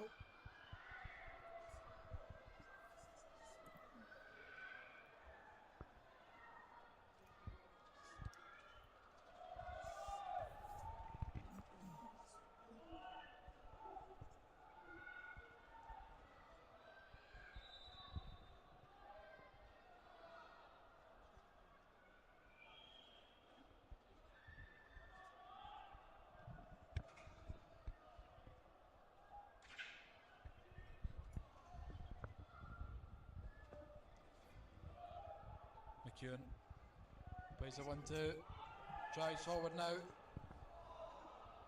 It's behind Cassidy. Cassidy was free on the right wing there. There was definitely space for him. If the ball could have got played out there, Cassidy would have been in and had a decent chance of a goal. However, here he is again, the sub. Now Cassidy got McEwen in the middle. It's cleared by Brown. Just couldn't find McCain in the middle. However, already you've seen the impact of those fresh legs from Tower Hearts. However, here's Doherty on the break, but McCall does well. the captain, McCall's there to clear up. He's having a very, very good game for Tower Hearts and has been very influential in both halves.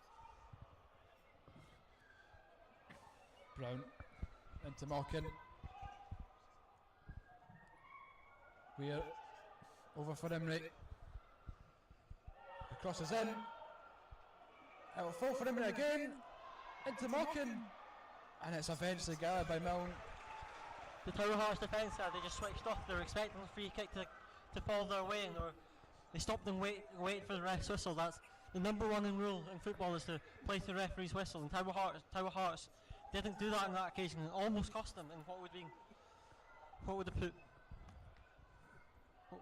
have put Fallin a goal ahead and going into the final stages. But in these late stages, concentration in these sorts of matches are key. And we're just seeing a lapse of there as Fallin are on the break. Can he find Emery into the goal Doherty? scorer, the first goal! Oh, it's a sitter, he's missed it. Doherty. He's got to do better from that stage. He's got to do better from there. He had so much time and he just couldn't. He got to get the ball on target from there. However, it shows that tiredness is having an impact on this game, and the quality has definitely dropped off. And It's a sitter from Doherty. It could have been a crucial goal with just under 10 minutes to go. But he blazed it over the bar. Remains 1-1.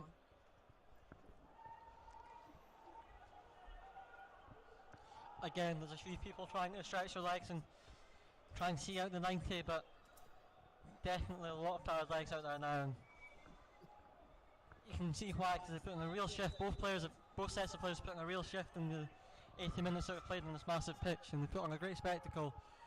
But will there be a winner in length here? Are we going the distance? Are we going to extra time and penalties? We'll soon find out. Brannigan providing the chase up against McGowan. It's a throw in for Tower Hearts. This would be a good opportunity to create something. It was well won from the striker there, just that tenacity to keep going and keep pressing, and just when your team anything in these late stages will be crucial to maybe get a late goal and a crucial one. McGowan sends upfield. It's cleared by Cooper. It's now Mockin. Got options inside in Weir. Cooper to the left for McGuckin. Go out for the Tower Hearts throw.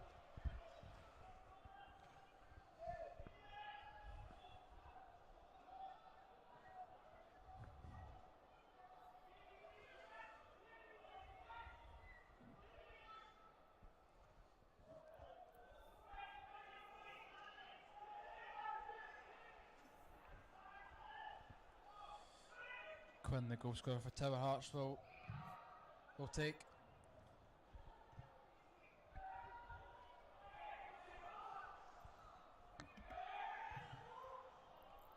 Cassidy battling well, trying to get that across, and wins the throw. Cassidy's had a big impact ever since he came on the pitch. I think he'll have a part to play if Tower Hearts can go on and win this match. Just those fresh legs, as I talked about so much in this match already. He's proving influential at the moment. Quinn with a throw. Could have dropped for Fraser at the back post there, but Watson was quick off his line. Bit of miscommunication there from the Fallin defence. They were lucky that it didn't cost them. However, that'll need to get sorted in the final stages and as we head into the final 5 minutes of the match. Emery. It's a good ball. Donaghy tries the fancy turn. Weir. I don't think the coach is too happy with that fancy turn.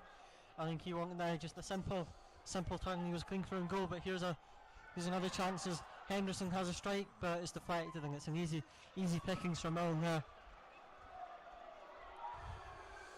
More cramp here for Tower Hearts. Some of the crowd aren't happy with the player going down. I think that's a bit unfair with the shift that these players have put in this massive pitch. I think there will be genuine impacts of cramp there, and I think just it's a bit unfair on the crowd to be booing that sort of situation as they put a lot into these 85 minutes and it's a bit harsh.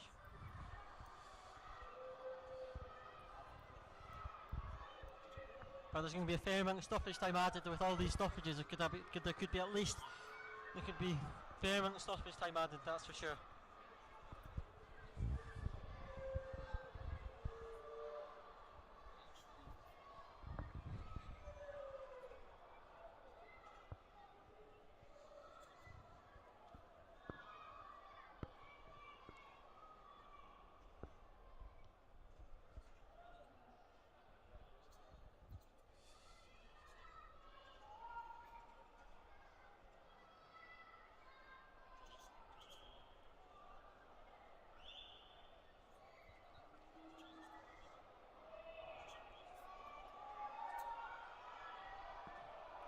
Fraser remains down here.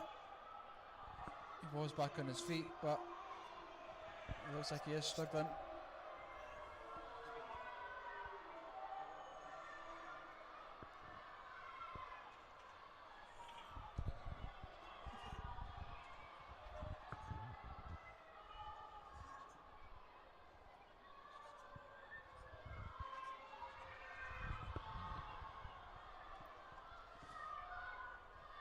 We'll see if Fraser can continue. Physio's got the magic spray out.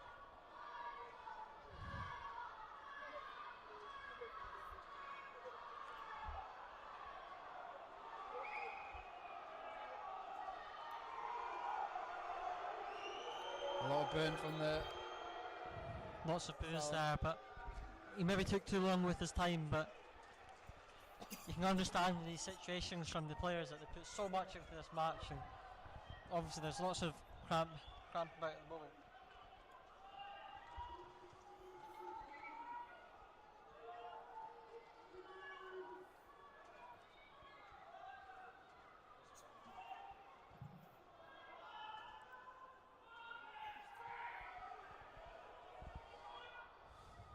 McEwen goes back to Dosworth. Wins it back, Dosworth into Cassidy. Looking for an option. Brown puts it back out to Cassidy from the cross. Dosworth. Cassidy with a cross. It's a poor one though. Out for the goal kick. Will we see a late winner, Angus, do you think? I'm not too sure. I think there's a lot of tired legs out there. I think both teams will just try and not give anything away in these final few minutes in stoppage time. I think it'll be a very it'll be a bit like the first half and the opening stages of the match. It'll be a very cagey ending. I don't think both teams have sort of gone back into their shell, gone back into the mindset that they don't want to make a mistake rather than make themselves a hero. I don't think that's a bad thing. I can understand why. When you come this far, to lose it with a poor mistake like either team might do, it would be a really poor ending. And so I think both teams sort of just gone back into their shell at the moment. I think we could be going the distance. Mocken crosses in. It took it down well there, but Milton managed to grab it. Tower Hearts defender not happy with something. I'm not sure what happened. He was on the deck for a few seconds.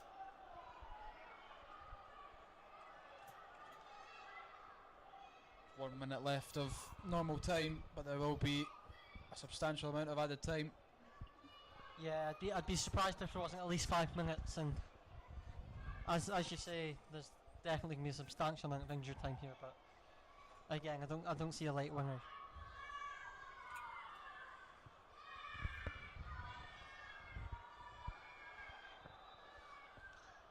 Foul given by the referee.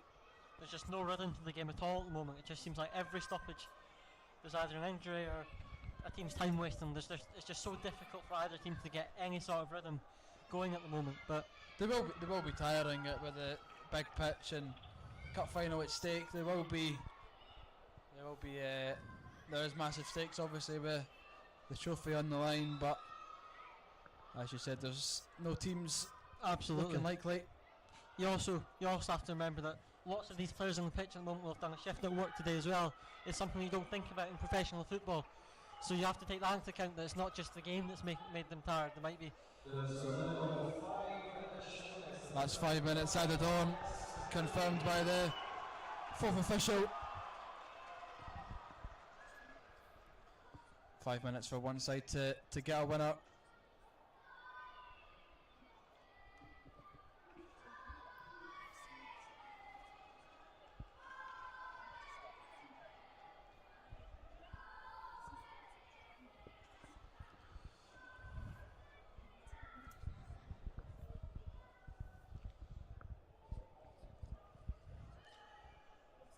Emery keeps it in. It'll drop to Henderson.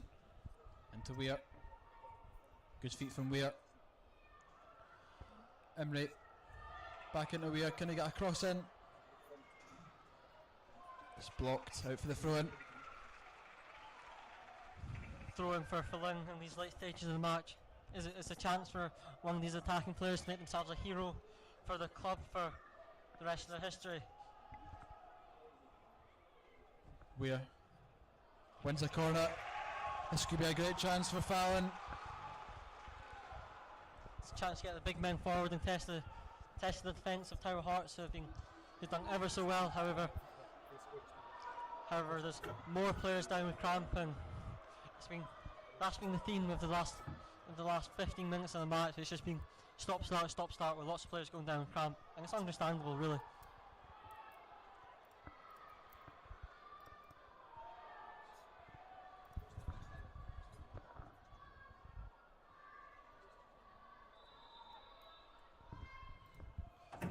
Swung in. It's cleared out. McGuckin tries to head back in. Brown. Emery.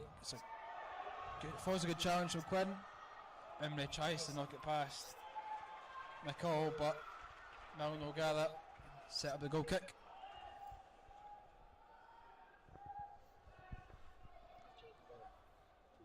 Just under 2 minutes of this added time played. There's 3 minutes to go. Will there be a late winner?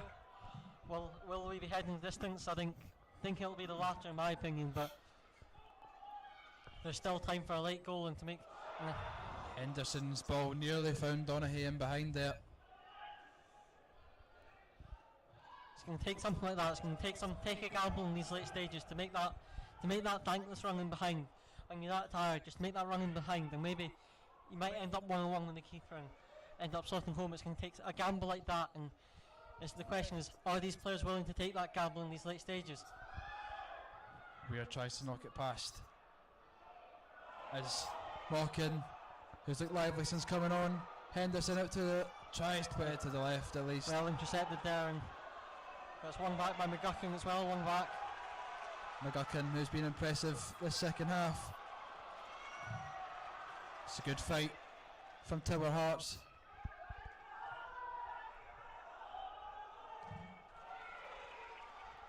Both teams just given that extra, going that extra mile to try and battle back, maybe get that late winner.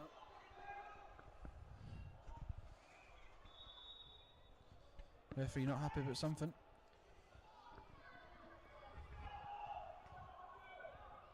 Again, there's Dodsworth out with another bit of cramp. He's been stretching his legs for the past 15 minutes now. Will we see him come back out for extra time if it heads there? Well, Yellow card. I'm not too sure, I'll be honest. Yellow card for Quinn.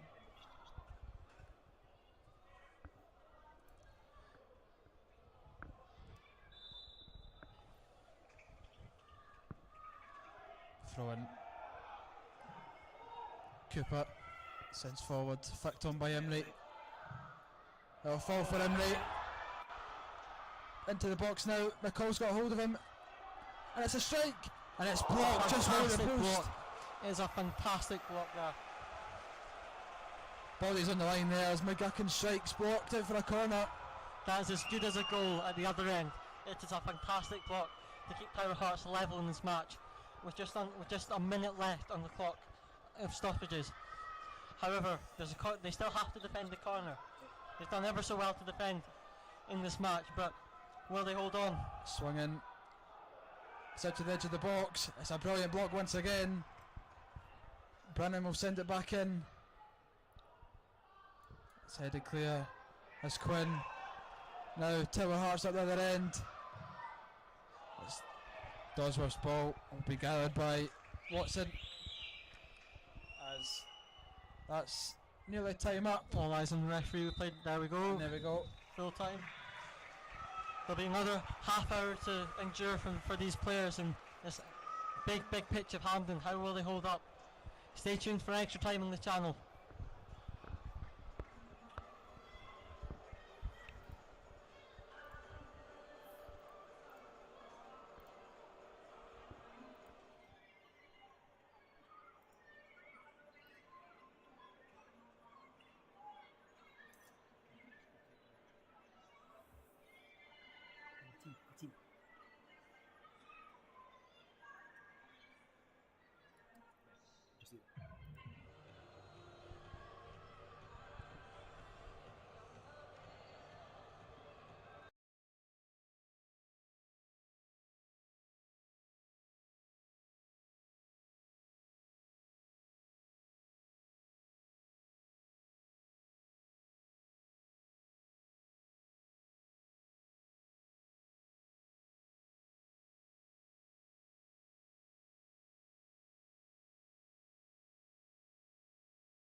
Folks, it's 17-1, so thank you very much, everybody.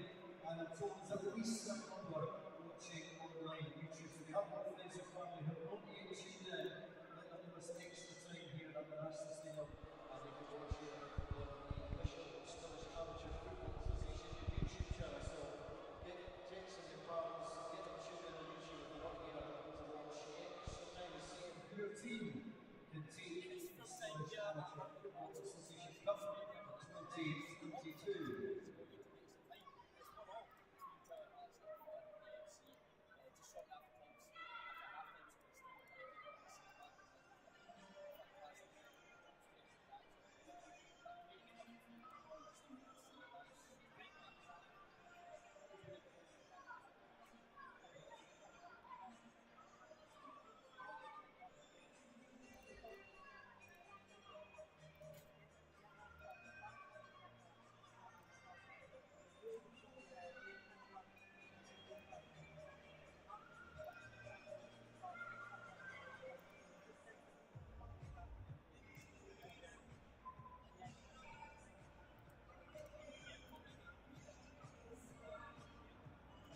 Huge pitch. Now they're going to have to play 120 minutes of football with these pitch dimensions. Well, it's going to be very, very, very tough. Now, of course, Tower Hearts in the semi-final, they managed to go all the way and win on penalties, especially with the 10 men. So we're just going to head back to the after extra time action between Tower Hearts and Fallin. It's currently 1-1, and let's see what the second half, that extra time, brings.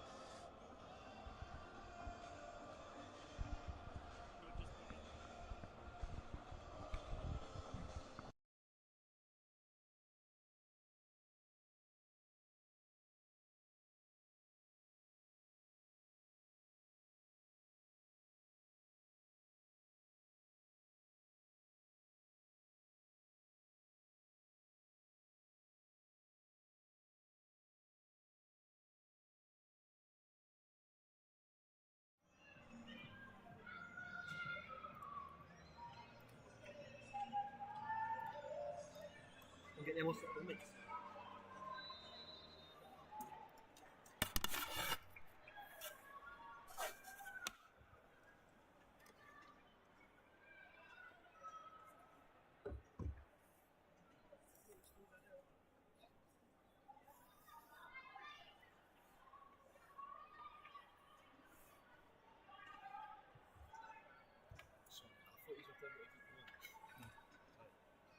That's why they take the walkie-talkie, isn't it? 2 seconds.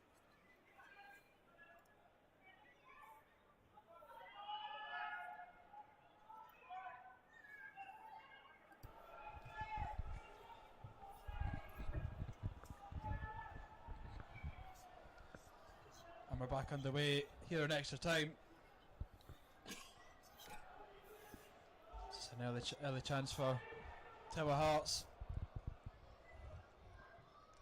Still back into Boyle. Strike. Blocked by Fallin. Well, there's going to be the full 120 minutes of football being played. The crowd of 1,070 people playing. So now chance for Fallin.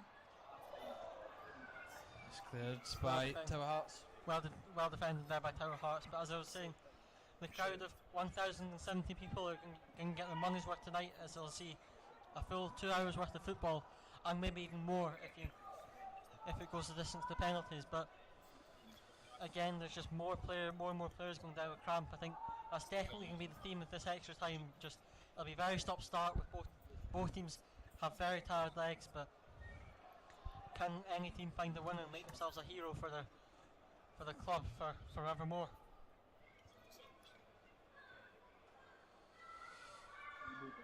Dosworth went down a few times for Tower Hearts. Must be struggling.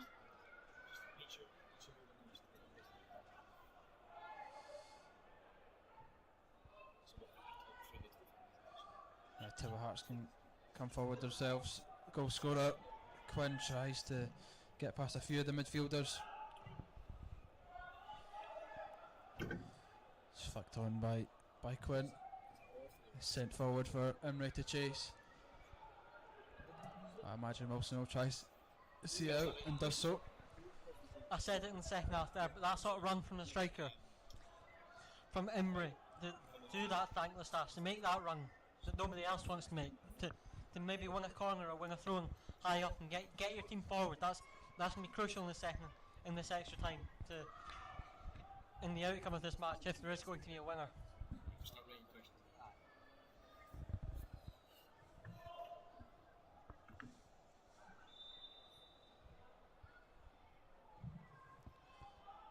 Sent forward by Mount.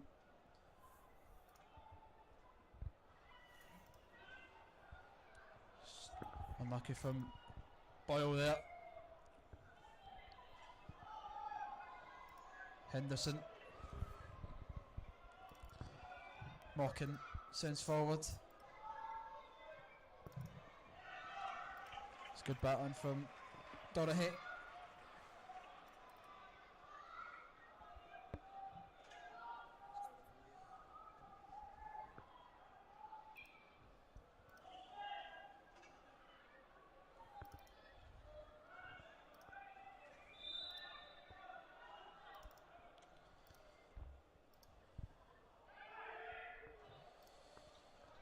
I think the ref is going to have to do that lot in the second half, in this period of extra time, to just keep the players moving, keep the game going. There's going to be a lot of players that are going to want to stop and have that breather, but the ref just cannot let that happen, because it'll just disrupt the flow of the game and it'll just destroy the momentum. And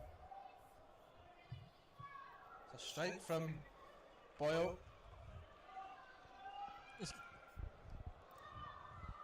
It might take something like that to win this game. It might take that pot shot from somewhere where you wouldn't expect it, just to catch a keeper, the defence off guard, to just get that goal that'll win the team the match, you know. But Brannigan tries to pass Oh, forward. that's a bad It's tackle. caught right there. That was a McEwen late went in tackle. very late. He might go into the book for that.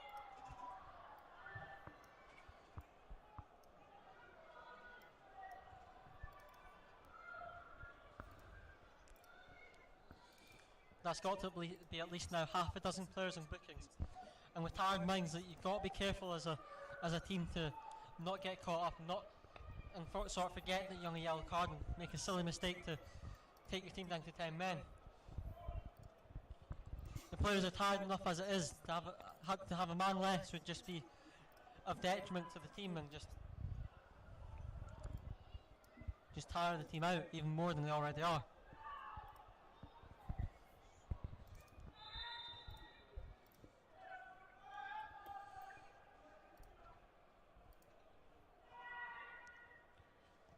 Sent forward by Kappa. It's out for a Fallin throw.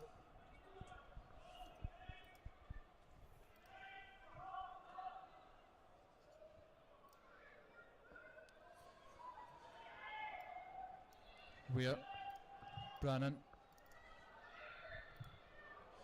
It's an awkward kick from Fraser. Donaghey nearly got hold of the ball. Advantage plays after he fouled McCall. Again, it's another late challenge. There's been a few of them in this first period of extra time. There's just lots of tired legs out there just being late to challenges and whatnot. But Henderson with the attempted cross. Out for the goal kick.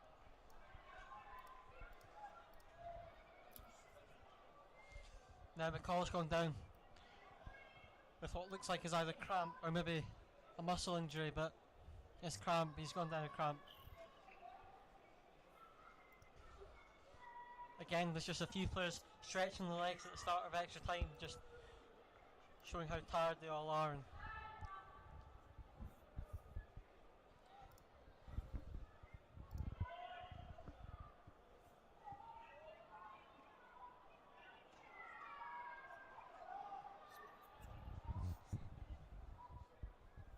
McCall now down for Tower Hearts. referee signalling to McCall to get up, but yeah, it does look like he's struggling. It doesn't look like the captain's struggling with whatever injury he's got, but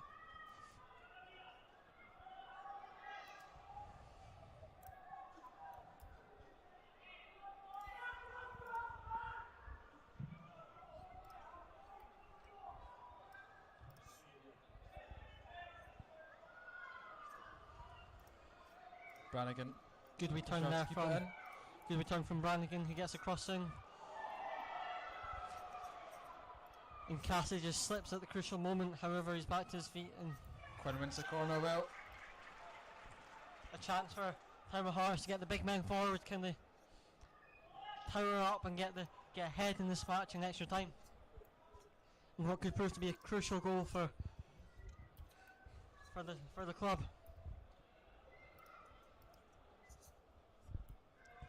Had to come through extra time to get to the final. Took them to penalties to get to the final. They know what it's like to play the extra time in high pressure situations. Will that experience count for anything in the big pitch of Hampden? We'll soon find out. McCall back to Mount. Linesman's flag up for offside.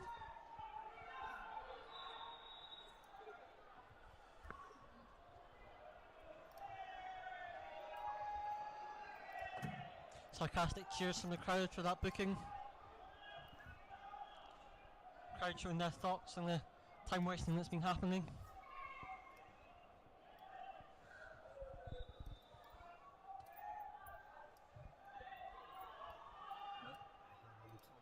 Yeah, just preparing for penalties.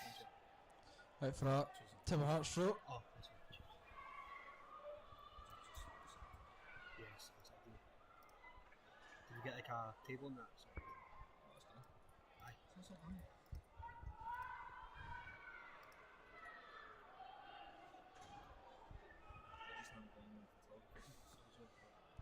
Flicked on by Brannigan.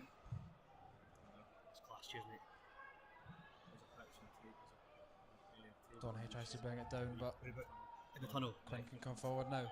Into Cassidy. Tries to knock it past Cooper, but good defending. It's given away though. Quinn wins the throw. Just like at the start of the first half, McCall's dropped deep again. When I don't even think he's getting pushed back now. I think it's just the tired legs and the cramp that he's carrying. I think there's maybe been a switch up in the Tower of Hearts' formation, but McCall's definitely dropped back into what looks to be a back three at the moment. It's into the box. It's Mockin clears. Awkward clears from Henderson. It might fall for Brannigan, whose header is held by Watson. 5 minutes left in this first period. I imagine there'll be 1 or 2 minutes of added time. Sorry.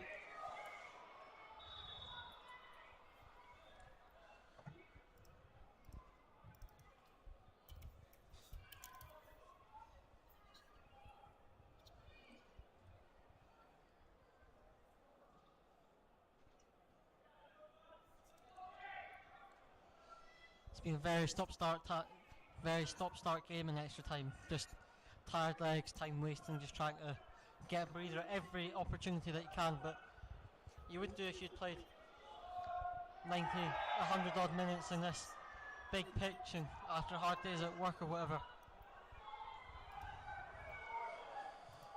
But the half time and extra time is going to be absolutely crucial to get stretched, to get fluids on board, to get tactics or whatever from the coaches. But again, it's another coming together, nothing more than that, but well defended by Tower Hearts.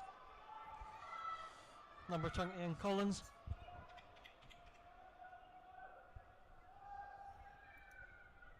Corner for Fallin. Henderson to cross in. It's over. Milne. It's a strike by. Again, it's another good block by Again. Collins, who probably took his team to extra time with that fantastic block at the end of the second half, right at the death. That was as good as a goal, really, to take the game to extra time. But he's going to be crucial if it is to be Tower Hearts' day today and for them to lift the cup.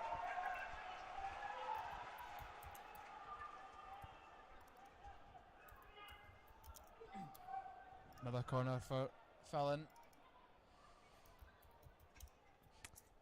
Henderson will take. It's swung in. It's a header. It's off the crossbar. And it's claimed by Milne. That was Great a chance. chance. That might have been the chance for Fallin. It was a great ball in.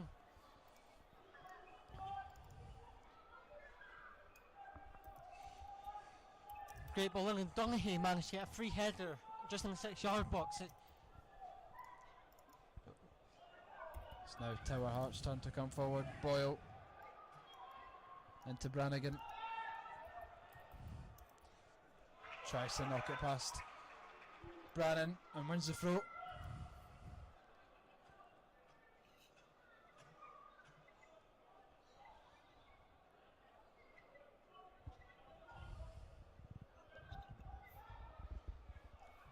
Boyle's been really good at that hold-up play ever since he came on. It's going to be crucial that Tower Hearts do that every opportunity they get when they come up the pitch to have that hold-up play. But again, it's another late challenge in the match. And how often have we said that in extra time, Logan? There's just been a series of late challenges in this half of extra time. Just the tired legs out there. It's really, really showing now.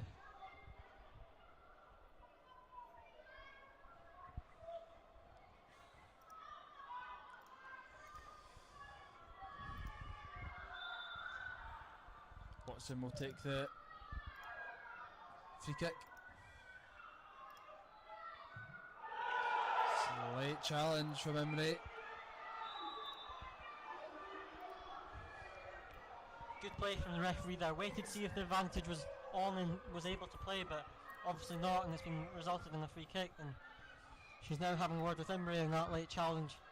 Nothing more than a talking to them. I think that's right.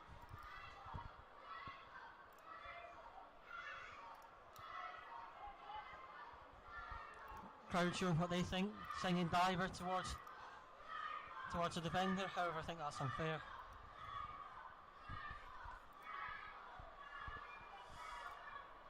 Collins has stayed down. She's not happy with that decision from the referee. Nothing more than a free kick for me. It was just another late challenge that we've seen.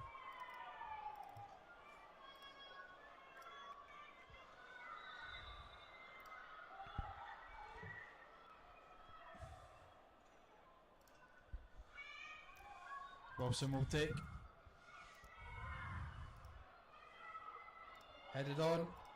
Brannan clears only out to Fraser. Henderson battles to win it back. We've played the 15 from extra time, but as you can imagine, there's going to be a lot of injury.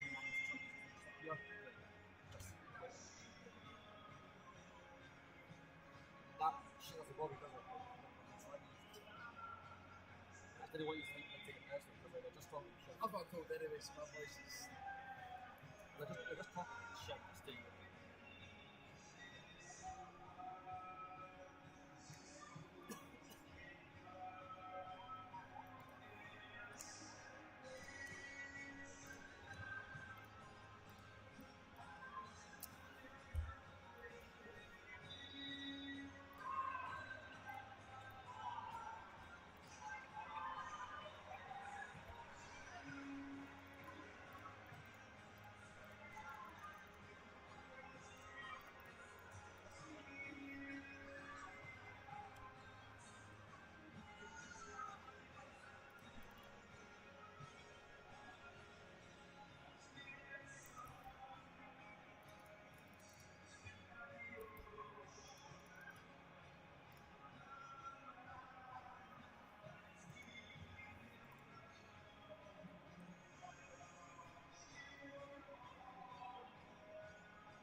Out for the second half of extra time.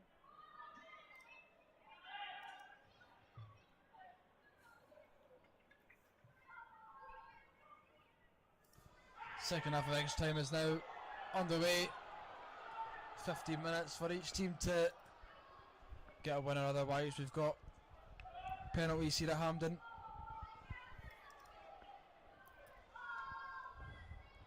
Tower Hearts have the experience of going the distance in this cup already, taking extra time and penalties to beat their opponents in the semi-final.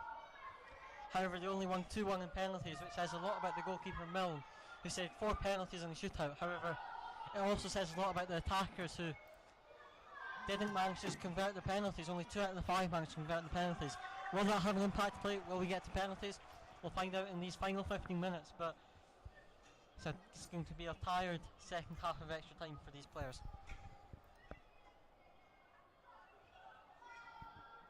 Corner to Tower Hearts. McEwen will take.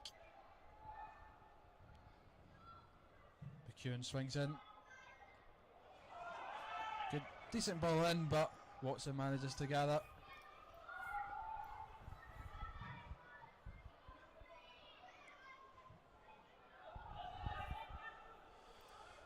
It's now Cassidy. Dosworth gives it away. Brannan sends forward. McCall will gather. Wins the throw in. Good pressure from Fallin there.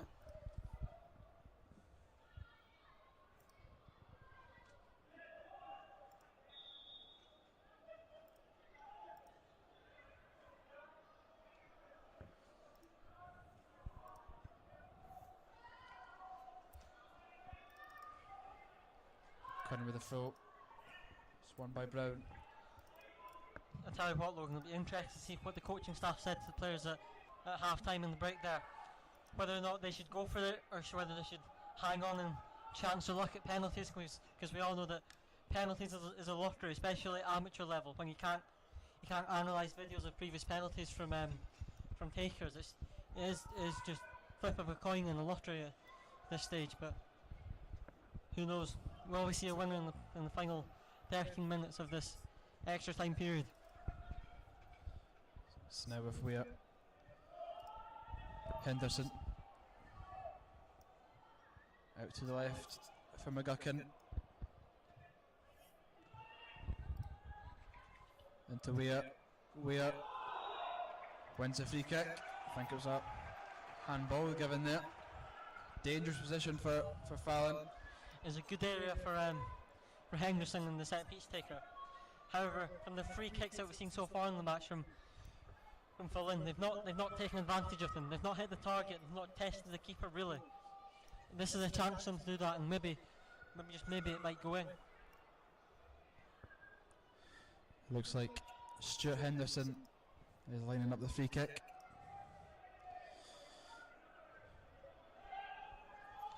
Just over around about 20 yards out. You'd imagine he'll be going up and over the wall. He tries to, but it's a poor effort from Henderson. Again, he doesn't hit the target, and it's another, you could say, wasted opportunity for Lynn in this match, but tired legs, it happens at this stage in matches, but it looks like Lynn are going to make another sub, and that might be crucial in the outcome of this match.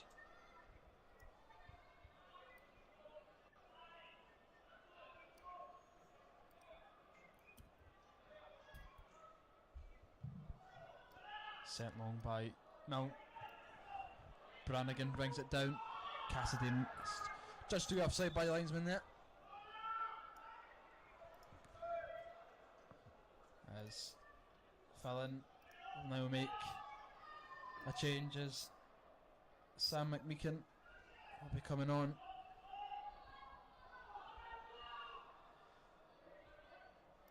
After this free kick's taken though.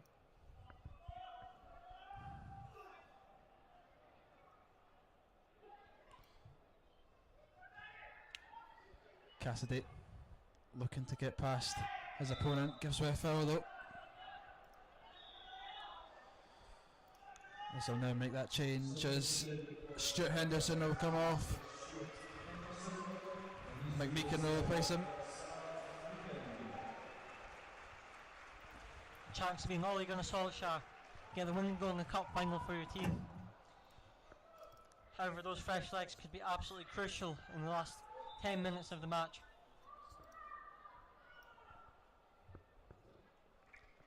Free kick goes on. It's dropped for Donaghy, but it's eventually cleared. That's a clear handball. Handball by Cooper. taken quickly. Tower Hearts got away with that one there. They tried to play it quickly and it didn't backfire. Tower, the ball was moving, so the free kick will have to be taken again.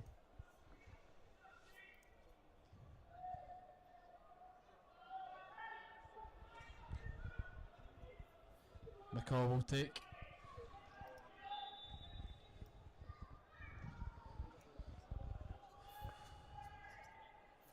It's won by Mockin. Mockin fouls well. Thrown to Tower Hearts though.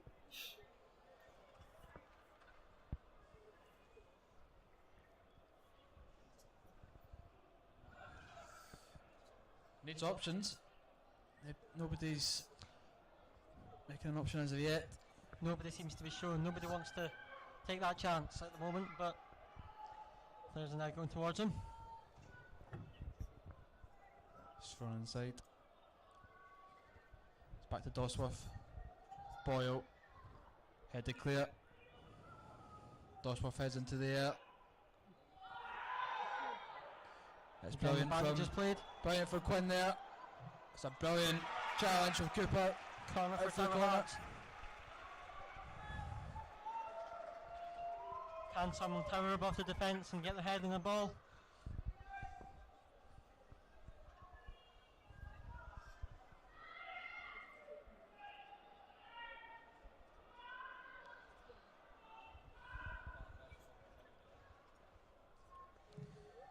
Corner comes in. It's missed Missed by by the keeper. Watson.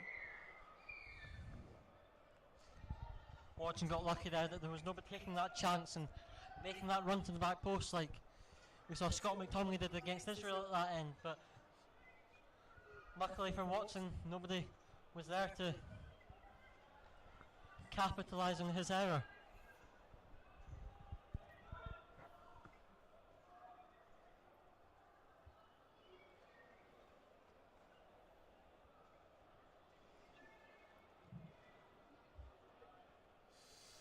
Goal kick. Taken long. It's into Boyle, who shoots from range. Wide to go. It's a bit audacious there from Boyle, but just try to get that winner for his side. It's a sign of tired legs, Logan. When you're shooting from that distance, you wouldn't have seen that in the first half or the start of the second half. It's a sign of tired legs, not wanting to make that run or not being able to make that and dribble the ball forward. But just over 6 minutes left to find a winner for each side. It's into McGuckin. And it's well defended by Tower Hearts, and Millen gathers the ball.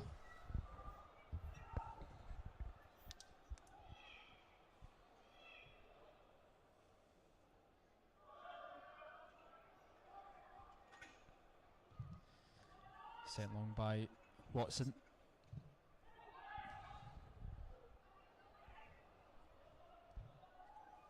Weir sent into the air and out for a throw. As Fallin will now make another change. Kyle Henderson coming on for Kyle Enright. It looks like he's struggling a wee bit. Might be thinking about penalties. Getting the specialists on. Kyle Emery's putting a real shift today, making those thankless runs that don't always pay off. That speed up defenders and make the defenders maybe force them into mistakes sort of, but didn't pay off. But as you can see, he was limping off the pitch there. He'd put in a real shift. Flicked on by Henderson. McMeekin back to Brannan. Brannan looking for Mockin. Brings it down well. Crosses in at the back post. It's nearly an instant impact. He wins the corner though. Henderson. Kyle Henderson nearly became the super sub there. He just misread the flight of the ball, and however it's out for a Fallin corner. What can they make of this?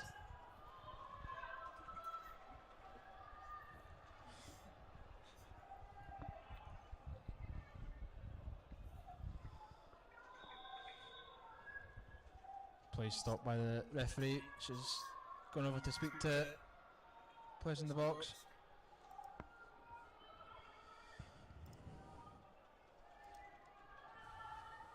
Obviously wants to make the keeper aware of his presence as the corner is delivered.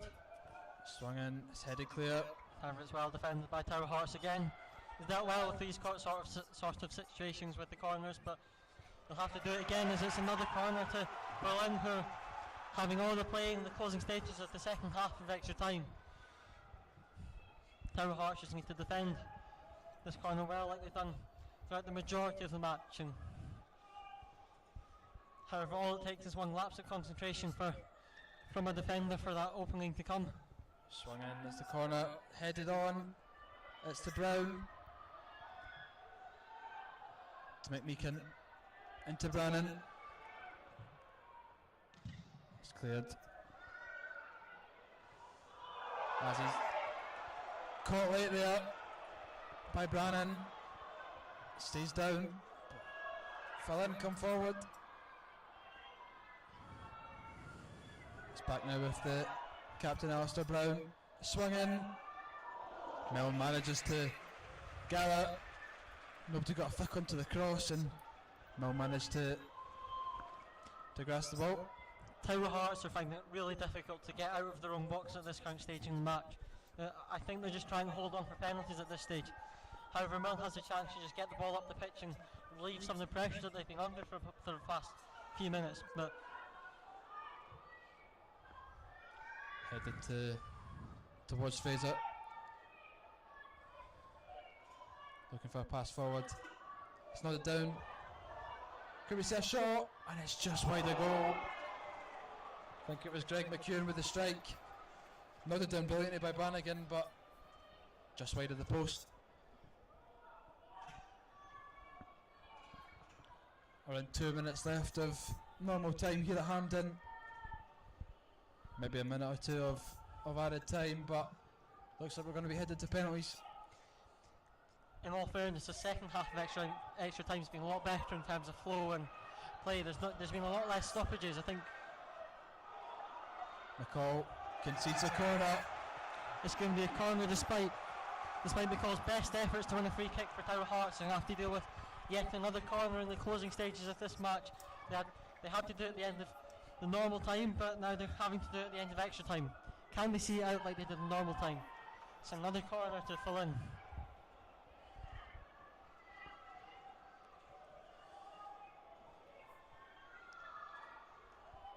Swung in towards the back post, headed on. That'll drop for Fallin once again. Weir crosses in, head at the back post. Milne gather. Well gathered by Milne there. There's just a minute left of the 30 minutes of extra time, and again McQuinn has gone down again for what must be the third or fourth time he's gone down in the match. The fans aren't happy, but it's understandable that he keeps going down front. He's been an absolute shift in that right back positions. However, Milne's get the ball out in order for Quinn to get some treatment, probably.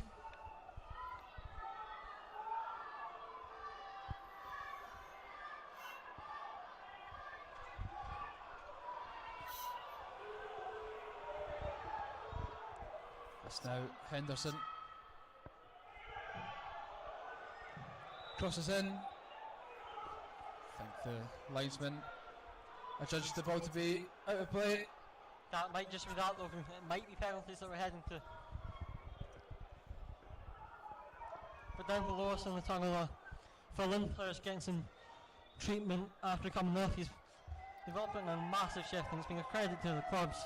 The way that this final's been played, it's been a very even match, and it looks like it's going to come down to the lottery of penalties. Logan, who do you fancy in the penalties? Give it as 50-50. I think Fallin have brought on some players that might be penalty specialists, and hopefully they'll be able to score for them as the full-time whistle goes here at Hampden. 120 minutes of football, and it comes down to penalties. The Scottish Amateur Cup final will be decided by penalties. Stay tuned to see them unfold.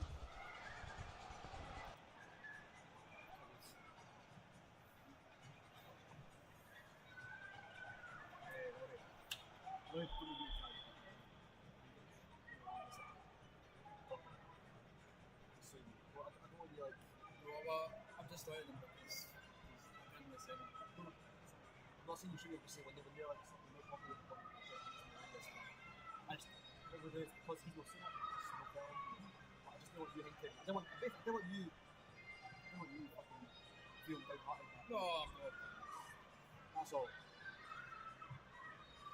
Where's the hand? This is first time. That's it. You just don't tell them. You'll never know.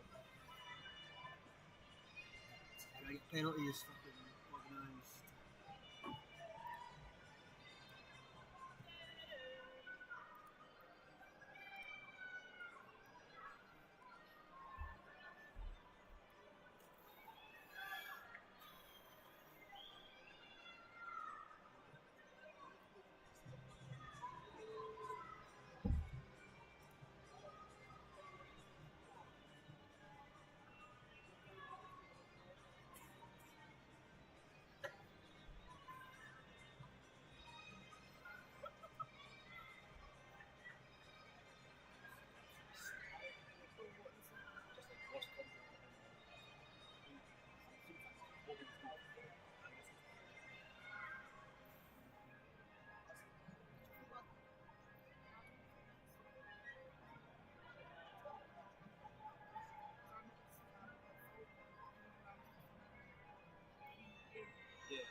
Immediately.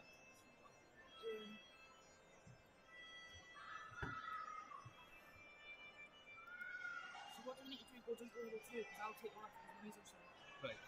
Go down to level 2. You come out there, we came out earlier. Yeah. And then go to the left, so see in front of where Daniel are sitting. Yeah. And then straight down to where the gates are. Well, if we want it from down, but I have the mates to take photos of it.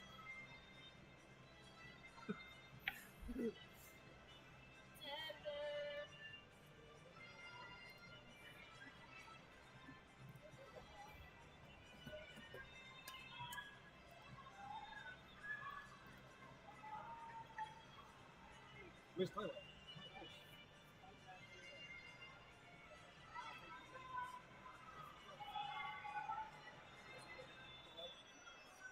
That's not bottle.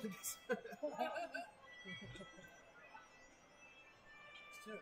Start, you can do it. See if I can get Daniel for here.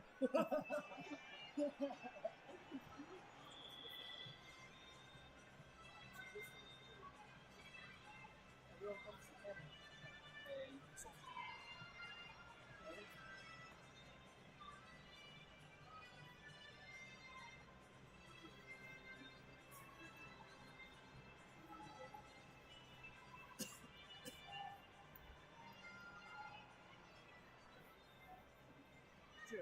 You can fit back over. Yes.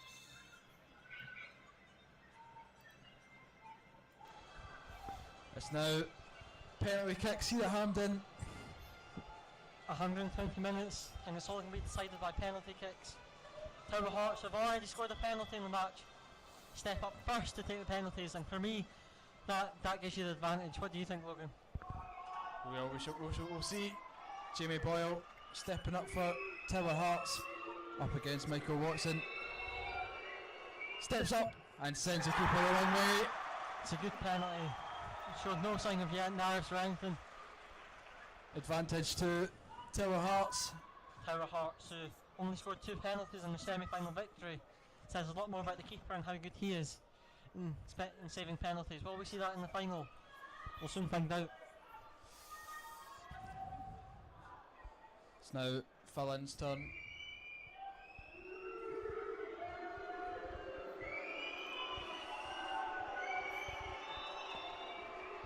And he sends the keeper the wrong way. The captain, Alistair Brown, sends Milne the wrong way. Off square. Again, that's two penalties that send the keepers the wrong way, so will they be fooled as? It's the penalty goal scorer in the first half, David Quinn. Can he repeat the trick as he steps up to take the penalty? Up against Watson. And he's missed this one. Sends it wide of the goal. And Fallin have a chance to take the lead. Quinn, who scored in the first half, and the keeper guessed the right way again. However, Quinn missed the target, who is now being consoled by the team captain McCall. As Stephen Donaghy steps up for Fallin, who can give them the lead in the shootout. Donaghy saved by penalty specialist Graham Milne, again, who saves the penalty to keep it level in the shootout. It's 1-0 after 2 penalties. Who's up next for Tower Hearts? It will be Kevin Fraser, who hit the crossbar late in the first half with an exceptional free kick.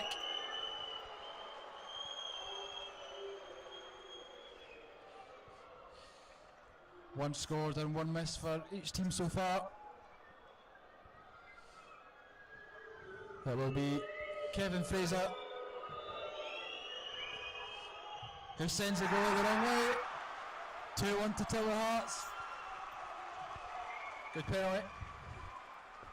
As he jeers the fans up on his way past to try and help get them to make some more noise to help steer their team to victory. It will be Matthew Cooper.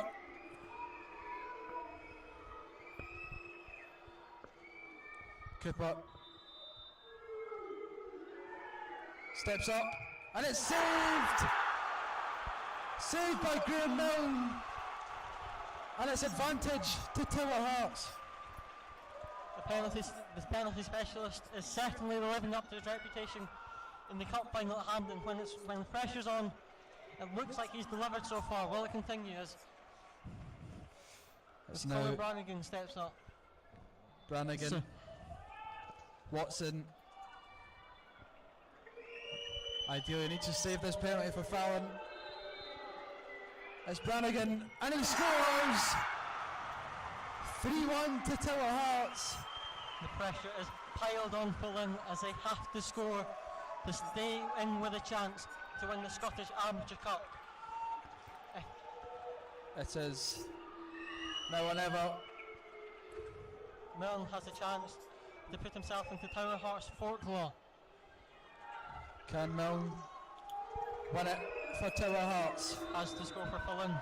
Steps up and it's scored. Michael Weir makes it 3-2. Now it's score to win, and it's Duncan Wilson. Wilson will step up now, the 5th penalty taker for Tower Hearts. All the pressure is on his shoulders. Tower Hearts' first ever season in amateur football. What a season it has been for them. So much can still be achieved. They can still gain promotion to the amateur premiership as Duncan Wilson steps up to score to write himself into the history books of Tower Hearts Football Club. Can Michael Watson? It's a long run up for him. Can Michael Watson keep firing it? It's scored by Duncan Wilson, and Tower Hearts are the Scottish Amateur Cup final winners.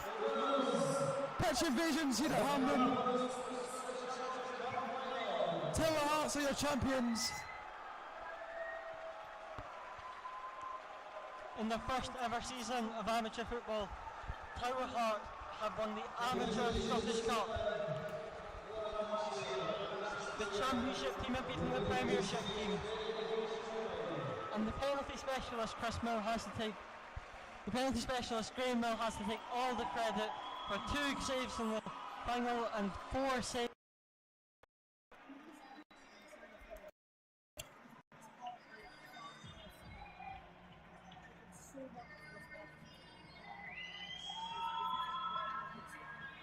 Stay tuned here at Hampden as we have post-match interviews as well as the trophy presentation for Tower Hearts. Thank you for joining us.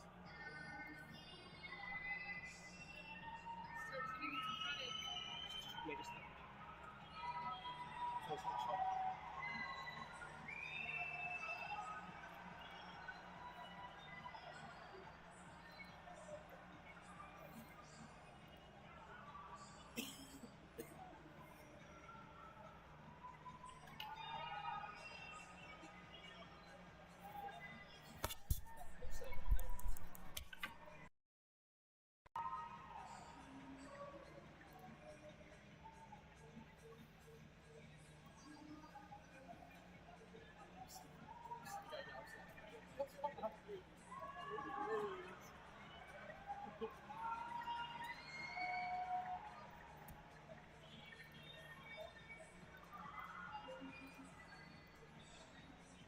away you go.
It's a sale for A, but it's good. Aye. Got to take it positive. Aye. I know, mate. It's just grab it. Just no.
Get that camera off us.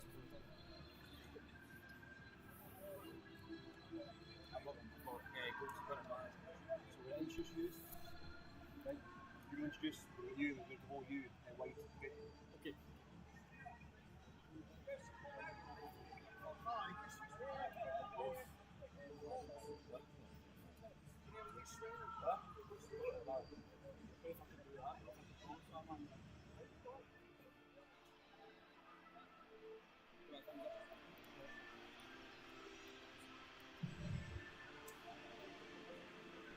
Welcome back to Scotland's National Stadium. It's Hampden Park and it's 1-1 here. It's finished after extra time, after penalty kicks. Tower Hearts are your Scottish Cup champions. I'm joined by the hero of the hour, is Graham Hill, after saving 5 penalties in the semi-final and a further 2 in the final game. Just tell me, what does it feel like to be the game tonight?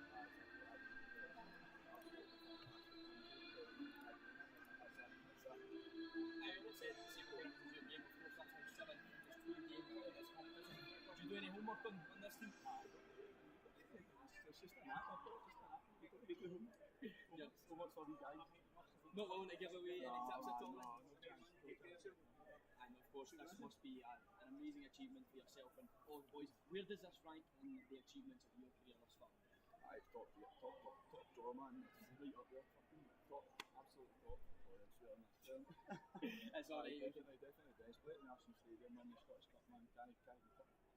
Apologies for the foul language there, but we have to make excuses for that. Graham's had an excellent match and emotions are obviously running high. Just before we finish, can you give a message to all the Tower Hearts fans back home? What would you like to say to them after the performance like that? There's more to come. There's absolutely more to come. Not stopping. Not stopping here. Thanks very much, Graham. I would now just like to invite in Graham's gaffer. We've got Cam, of course, an emotional evening for yourself and your team. Just tell me, how do you feel after winning the Scottish Amateur? Just absolutely unbelievable for us. This is our first season coming up for 21s. We've got 3 Champions League back, and to get to this stage, some of the teams that put out and performed at that level, an absolute team effort. They were absolutely amazing. Every single play, we're beating their feet. And you said it there, we touched on it 3 months ago. This is your first season. That's an amazing achievement. How proud of you to be putting the words of your players? I'm proud of every single one of them because they're very much about a team collective and no individuals. Like I told them, they pulled it back to 1 each. Just after half time, I thought this is going to be difficult, but we hung in there. We closed 4-0, but it's an achievement that can't be touched. We won it at 21s, but this can't be touched. Even the amateur level, it's a what a stunt it was. Some of the teams, it's just I can't put it in words. It's just fantastic. You said that I think it was 4 years ago you won this same competition at the 21 level. Now at amateur level, that's the full show. Where does this rank on a personal level? On a personal level, I'd just like to say a massive thanks to my coach Andrew Bob, who unfortunately couldn't be here due to family incident. He couldn't make it tonight, but this was just for him. This was for Andrew Bob, for the players and everybody that works so hard for his team. The guy puts in an absolute shift. He'll be as proud as punches. I can't put it into words. I'm just, you can see yourself how they're all just sitting there on the pitch, just taking and loving it, and it's absolutely fantastic. It's just Can't wait to get to it. Joining me all the celebrations. So finally, just as I said to Ben, you get a message for all the Tower Hearts fans, for family back home. for everybody that came and supported us. I'd like to thank you very much for that. It was absolutely amazing support, and all my family for standing behind me through football. They really did. It's an old cliche, but my family's right behind me every day. For what's 33 years. Actually, no, it's 35. Anyway, who's counting? Anyway, absolutely amazing. Thanks for everybody that I just see it, I always say, Taylor! Well, Tam, let me go to the team. That was Tam and Graham from Tower Hearts after winning the Scottish Amateur Football Association Cup Final. I've just got to say, once again, thank you very much. It looks like we're going to have one more. Again, that's Tower Hearts. I think the players are just making their way over. We've got one more player coming, but again, what a game. Finishing penalties after 120 minutes of football. We can't ask for much more. Fans got their money's worth tonight, all the way 120 minutes, penalty kicks as well, all the drama, but it's all about that man Graham Miller. After saving 2 penalties in the penalty shootout, after saving a whopping 5 in the semi, you can't write stuff like that. We're just waiting for Ross to come over from Tower Hearts. I'm not quite sure where Ross is. We'll keep rolling for this, but we're just waiting on Ross, the manager from Fallin AFC. He's on his way over. Ross, if you'd like to join us. Ross, first of all, commiserations, your team fought right to the end. It was an excellent performance. Can you just, if you can, talk your emotions? That was disappointed. Credit to Tower Hearts. Getting beat penalties is horrible in any football match, but when it's a Scottish Cup final, it hurts a wee bit more. So basically, I just try to pick the guys up in the dressing room and came here obviously to try and win the game. It hasn't happened, but we can be teamwork proud of what we've achieved this season so far and getting to the final. We've won a trophy. It'd be nice to add the Scottish to that, but unfortunately, it's no amount of As you said, Ross, you've already crowned as the Scottish champions this year. Just one step too far in the Scottish Cup final tonight. But what sort of encouragement does that give you for next season? If you've got the correct players here that can go and push for major trophies like this. Yeah, obviously we've got a really good squad of players. We've got a good mix of experience. We've got some young players in there as well. We hope they'll kick on from this experience tonight coming to Hampden. It's great. Just going to be, like I say, picking them up after this disappointment, because I think tonight will live with them for a wee while. It's going to be sore for the next couple of days. But for us moving forward, every year since I've been at the club, we've tried to improve every year and get better. I think we've done that. So improving on this, need to go and win it now. So that's really all we can try and go on and achieve to kick on from where we are. And that's what we'll point to today. Keep getting better. Can you tell me just how proud of you are, your players? They were excellent tonight. They fought right to the end. Can you try and put that in words? How proud are you? Extremely. I mean, myself and 2 of our coaches, Andy and Stevie, have just told them that in there, and listen, nobody can take it away from them what they've done getting to the final. For a club like yourselves, it's a massive achievement, and you shouldn't underestimate that. So extremely proud of them. And finally, Ross, have you got a message for any of the Fallin fans, friends, family back home watching? I think they were great tonight. They supported the team really, really well. They were getting a bit frustrated, I think, as the game was going on. But I mean, like I say, credit to Tower Hearts.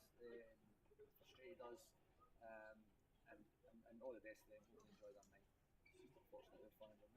We're going home celebrating. Ross, thank you very much for your time. I'll go join your players in the dressing room. That was Ross, the head coach of Fallin AFC. A tough one to take for his side this evening. We fought all the way to the end. 120 minutes of football, all the way to penalties, but they just fell short at the last hurdle. I'm sure that's not the last we'll see of Fallin AFC, twice crowned East of Scotland champions. I would imagine they may be back here at next year's final, but for this year, that's all from us. It's finished 1-1 after extra time, and in penalties, your champions of the only sport in Kappa, Scottish Amateur Football Association.